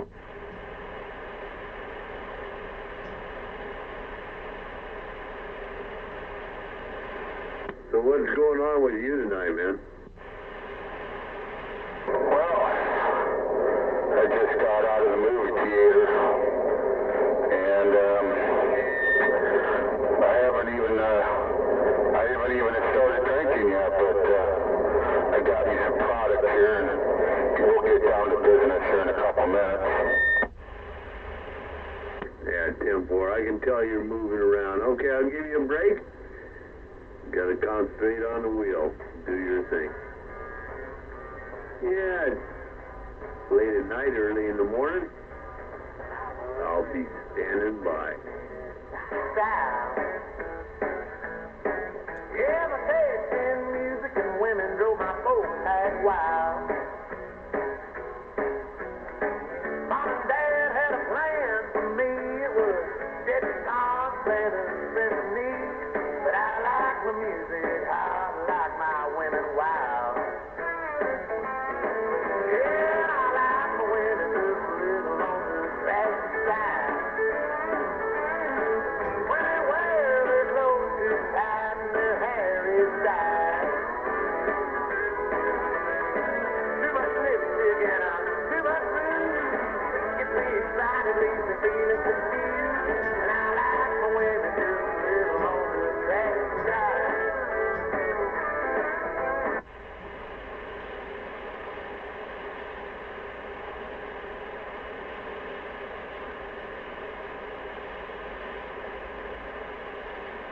Just seen looks on the faces of my dad and mom. When they showed up at the door with the date for the senior prom. They said, "Oh, partner, son, he ain't no kid. That's cocktail waitress and a Dolly Parton wig." I said, "I know it, Dad, ain't she cool? That's the kind I dig." Yeah, I like my women just a little on the classy side. When they wear their clothes too tight and their hair is dyed. Too much lipstick and too much rouge. Gets me excited, leaves me feeling confused. And I like my women just a little on the classy side.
got you dreaming, dancing on the outskirts of town where the music turned up, the lights were turned out. Shake it on the dance floor. Crowd screaming more. Got the boogie, spread all over the place. Got a jack in the ceiling, got it sticking in the face. Feel it like a rocket, like a boogie, choo-choo train. Sounds like the tractor's on the field to me. Diners in the back room, sucking on his chin. Police are at the front door, screaming let me in. Go, dance up with the showing off a chest. You don't know what you're doing, but you got to do it best. You got the boogie, spread all over the place. Got a jack in the ceiling, got a ticket in your head. Feel it like a rocket, like a boogie, choo-choo train. Baby, like a rocket. Baby, like a rocket. Baby, like a rocket, like a boogie, choo-choo train. Got the boogie, spread all over the place. Got a jack in the ceiling, got a ticket in your face. Baby, like a rocket, like a boogie, choo-choo train.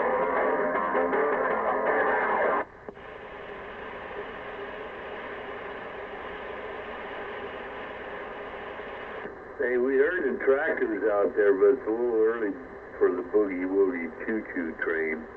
Honky told you that.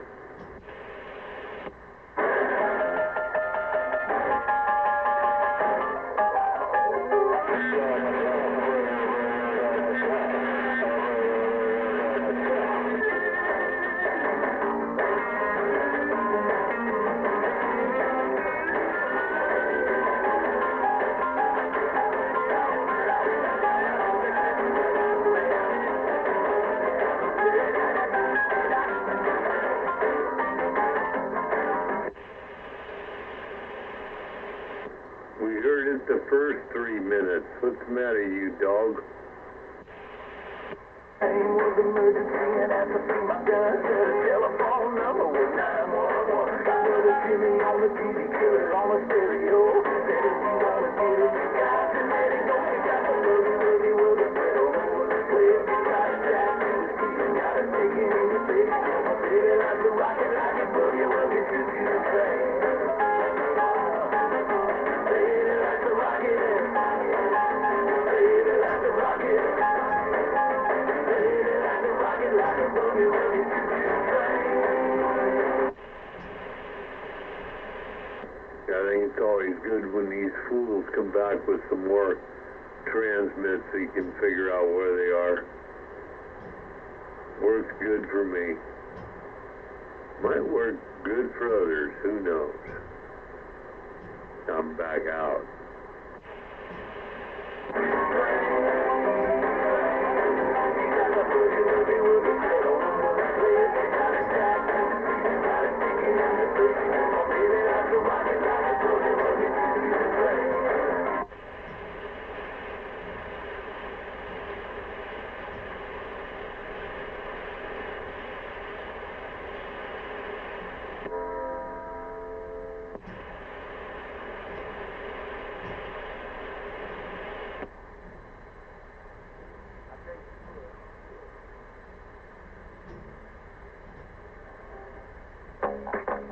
Isn't it time to get exactly what you...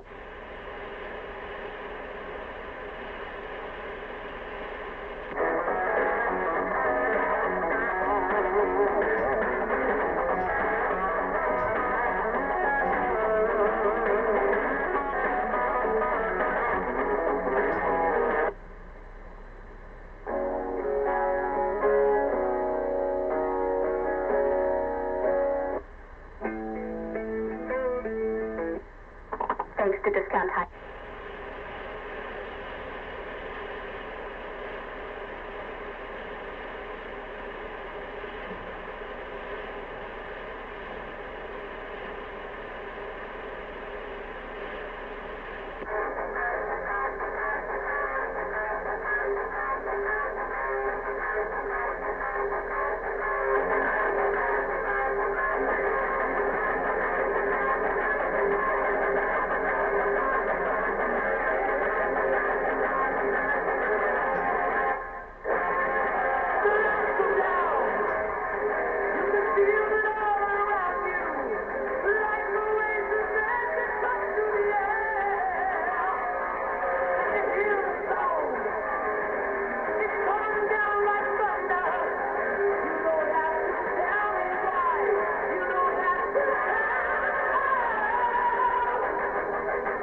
Amazing. One little signal out there and I can't even hear it.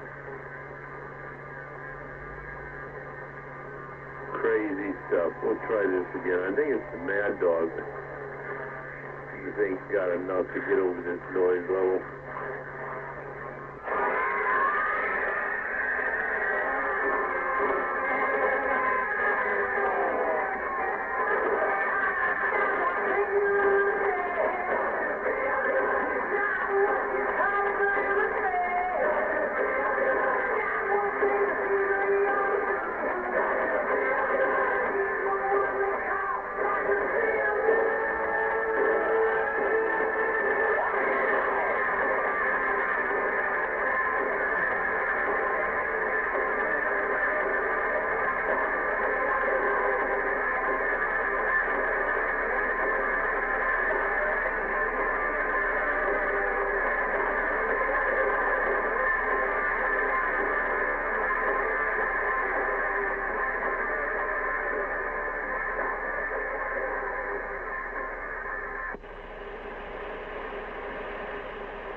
I'm just guessing that Mad Dog doing his thing. Where I'm pointed, what I've got attenuation stuff. It's just unless there's some other Mad Dog Jr. out there. Imagine that.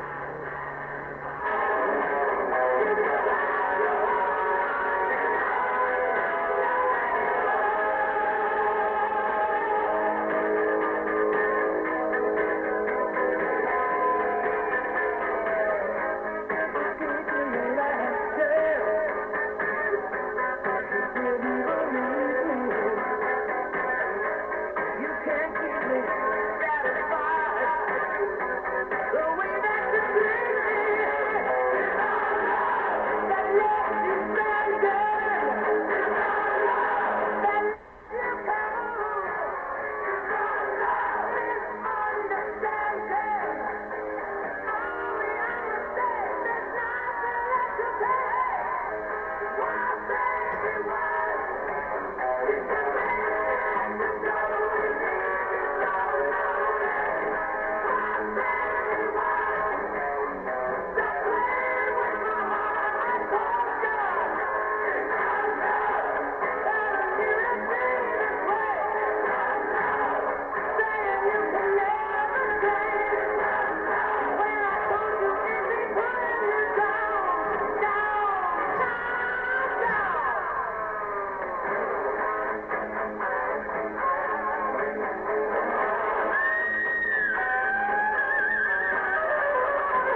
Sit in my little yellow car and I play music from afar. But nobody cares who I are. Yeah, I'm gonna think about this some more. But it's for audio, for musical carry.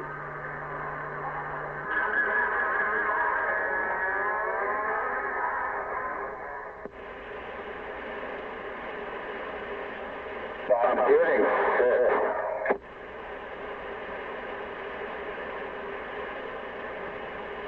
I'm not tripping. I ain't tripping, I ain't tripping, I ain't tripping, I ain't tripping, I ain't tripping. I ain't tripping, I ain't tripping, I ain't tripping. I ain't tripping, I ain't tripping, I ain't tripping. I ain't tripping, I ain't tripping. I ain't tripping, I ain't tripping. Damn. That's 90% intelligence of the rest of us on here.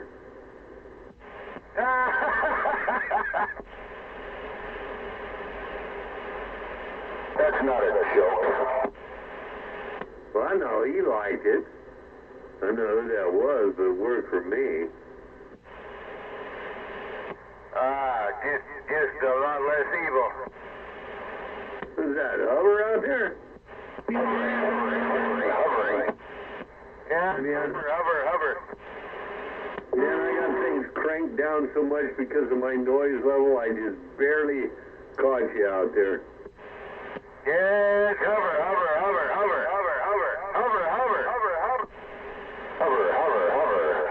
Hover and another. Hover.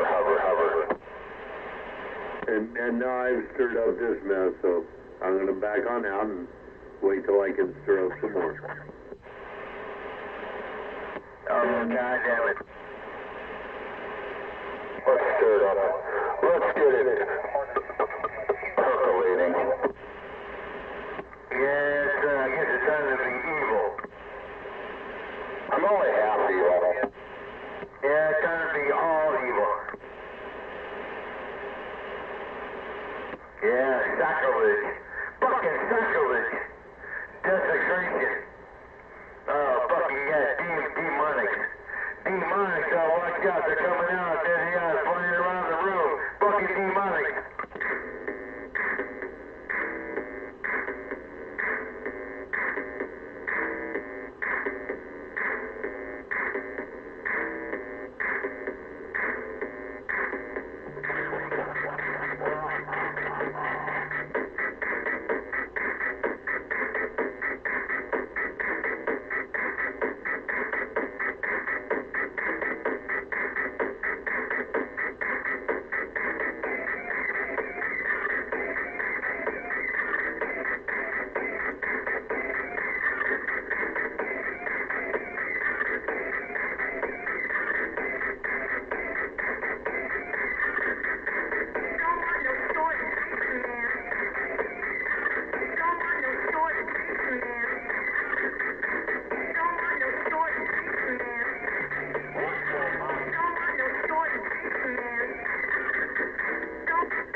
I can hear cougar now. Of course, I'm not on that one, but that's another story.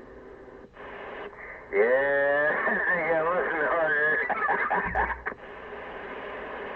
And you spun back around too, so there we go. Hey, I'm looking at the mini. I'm looking at the minigun. God damn. God damn, bud. Yeah, evildoers. Satanic, demonistic evildoers. God damn.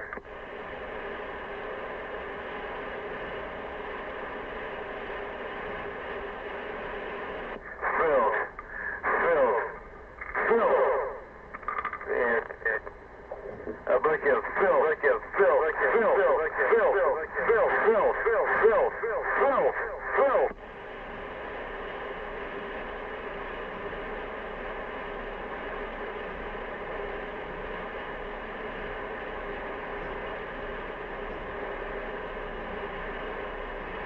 Yeah, I'll point it out there towards the grass. See what's going on, honky, on the west side. If we're out towards the grass, I would be on the east side. Honky, San Francisco Bay, standing by.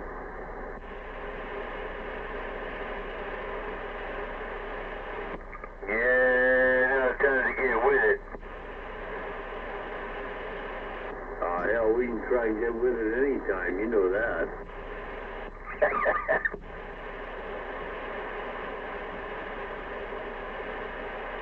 I just swing it around here and make a few knobs, and it's all good.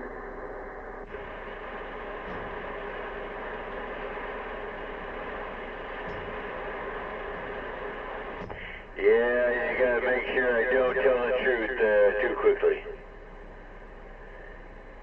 Yeah, I gotta tell the truth a little bit once in a while, but yeah, time to throw it back in the closet and let the evildoers ream their own ass.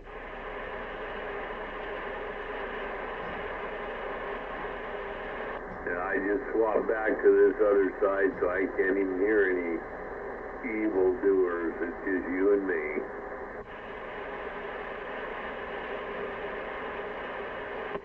Yeah, make sure your fucking grandson measures up. Hopefully somebody measures up over here. I don't have no time to mess around with this crap anymore. Yeah, he'll measure up, ain't no problem. He's a smart dude. Old Gramps is, we talk, so it's all good. Oh, that could be, that could be something other detrimental, but I doubt it. Standing by, listen what's going on. Don't you know? Hey, if he finally makes a decision to get the hell out of here, then I think he might have achieved something.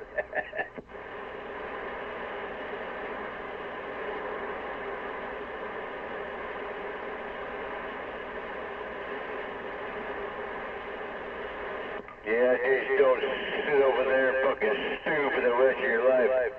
Like 333, be a janitor at the fucking goddamn airport for the rest of your life.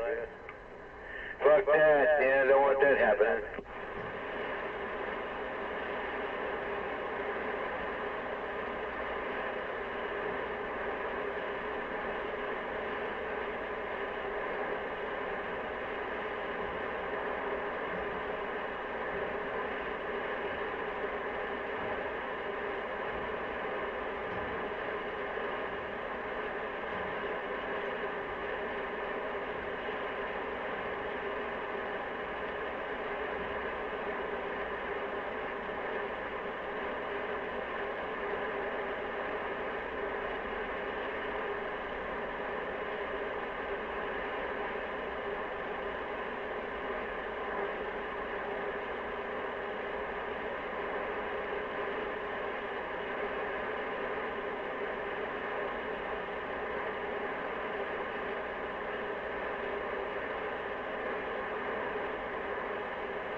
Contact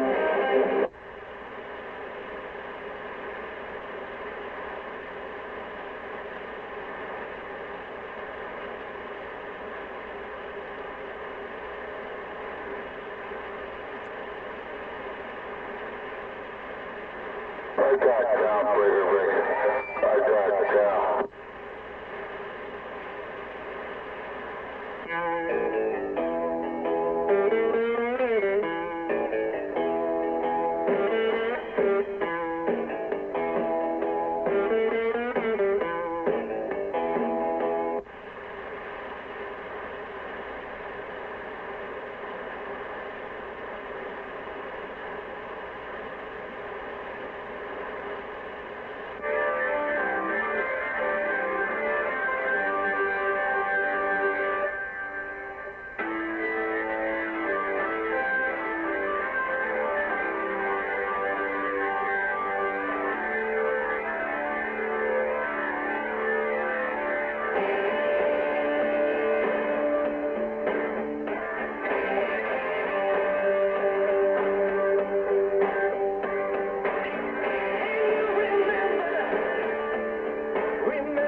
Shut the fuck up.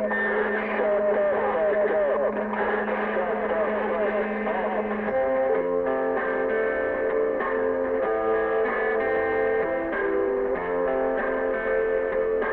Take a spot sometime and try to steal your mind's elation. And little girls so sweet and dream of silver-screen flirtation. And if you want these kind of dreams, it's Californication.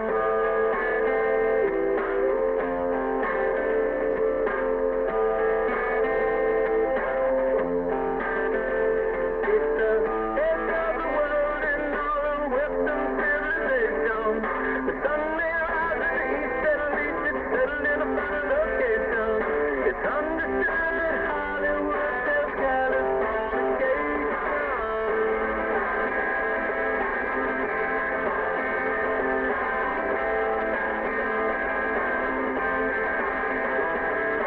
Lay upside your narrow and the greatest kind of aging. Celebrity skin, is this your tender? Is that one you're waiting? Firstborn unicorn, hardcore softcore. Dream of Californication. Dream of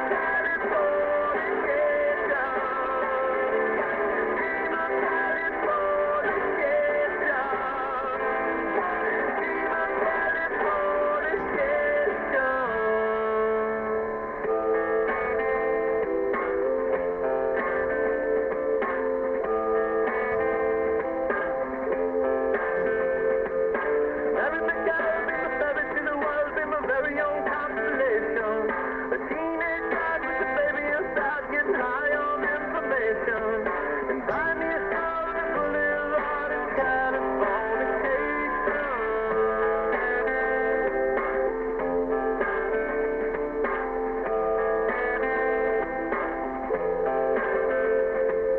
Space may be the final frontier, but it's made in a Hollywood basement. And Cobain, can you hear the spirits singing songs off station to station?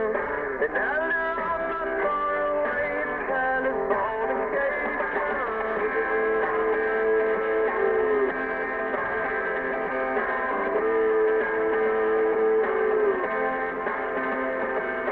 Lonely to realize loads of dreams and grown-up population.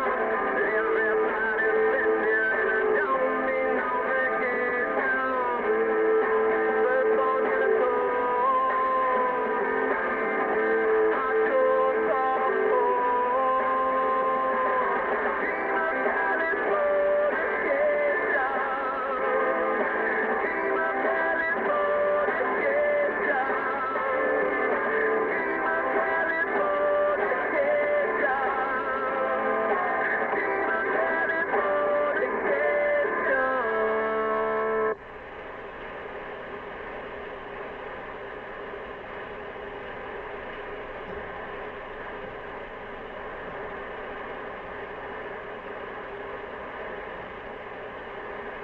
Get out of here. Get.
Why do you worship Satan?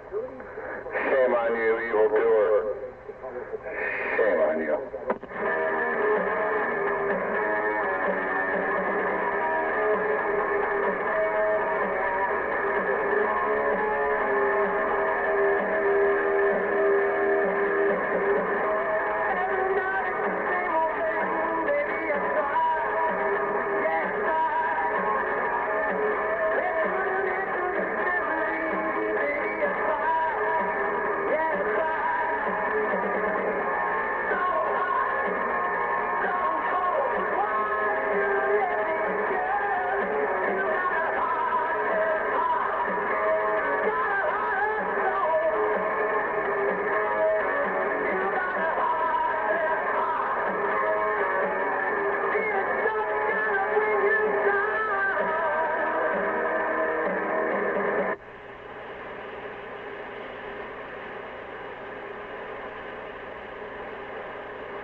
That's much better.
Down, break.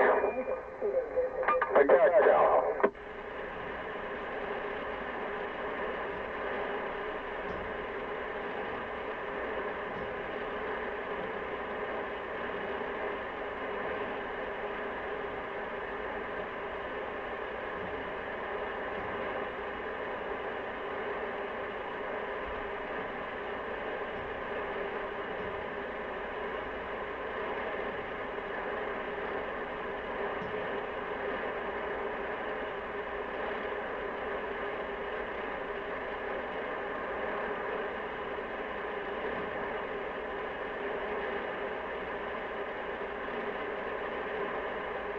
What's wrong with you? What's wrong with you? What's wrong with you? What's wrong? Why do you worship the evil? You're a monster. 666.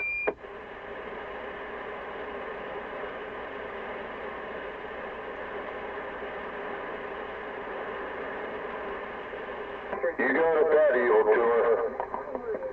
You go to bed. Go to bed, evildoer. Get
Making me sick. Making me sick.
I ain't tripping.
I got down, brake.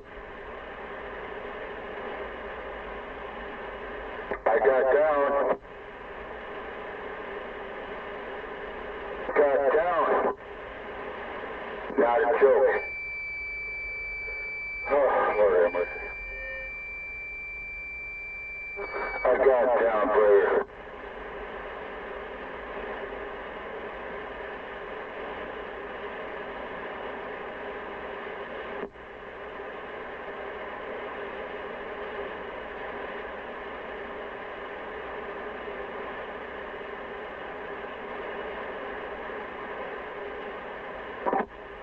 I got down. I got down, brother. Got down. Got down, break. Got down, break. I got down. Got down. Got down. Got down.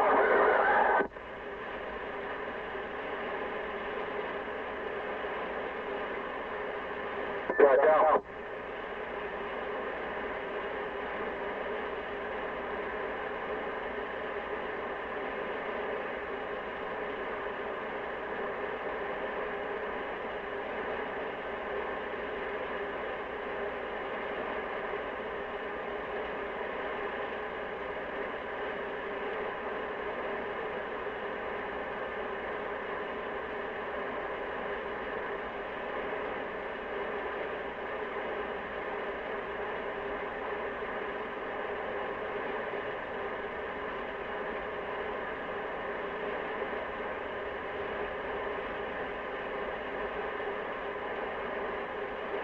Not tripping.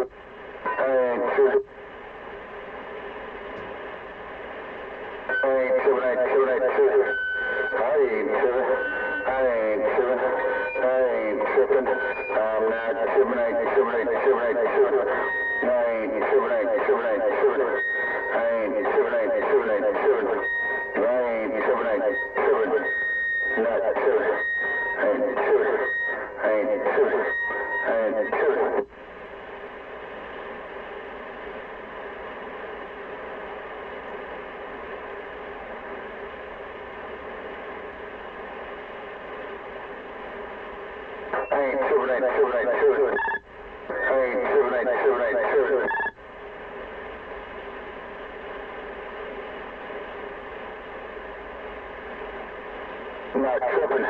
I ain't tripping. I ain't tripping.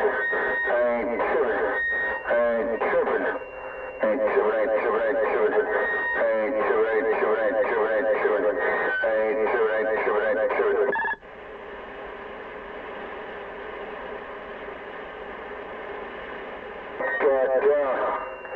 Got down, break.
Goddamn.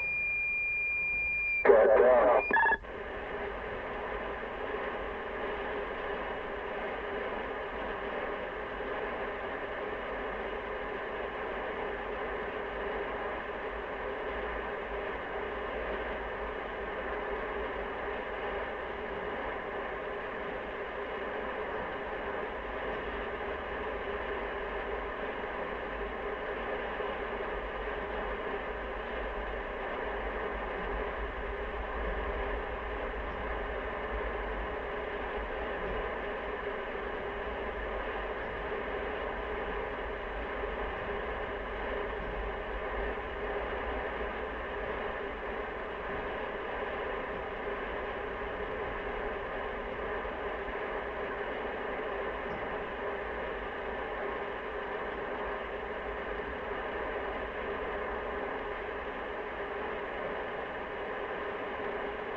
You're making me sick. You're making me sick. What's wrong with you? What's wrong with you? What's wrong with you? 666. 666. It's 666. Evil doer. Evil doer. Evil doer.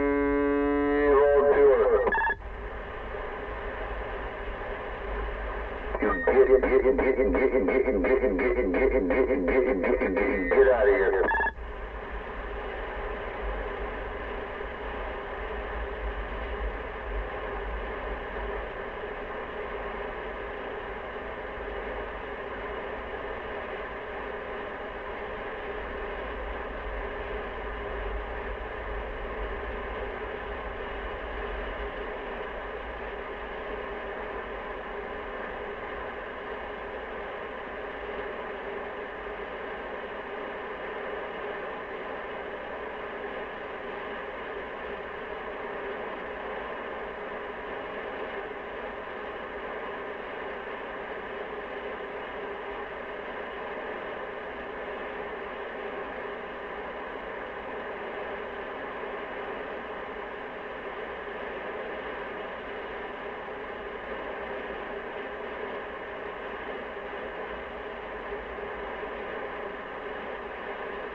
status here, evildoer.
breaker.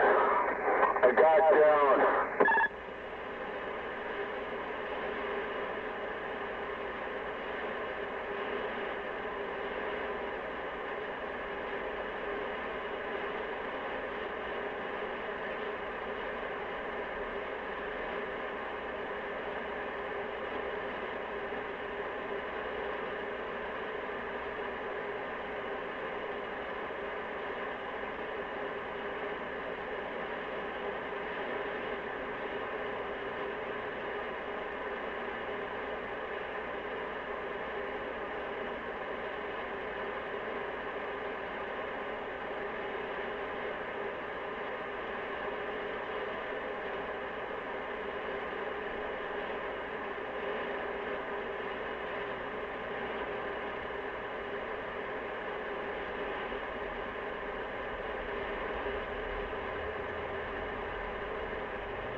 Good morning, Channel 17. I hope everybody is doing good, doing well, having a good time.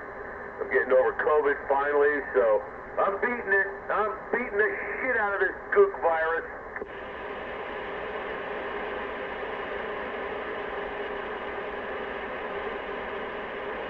Fucking Wuhan. Oh, Wuhan!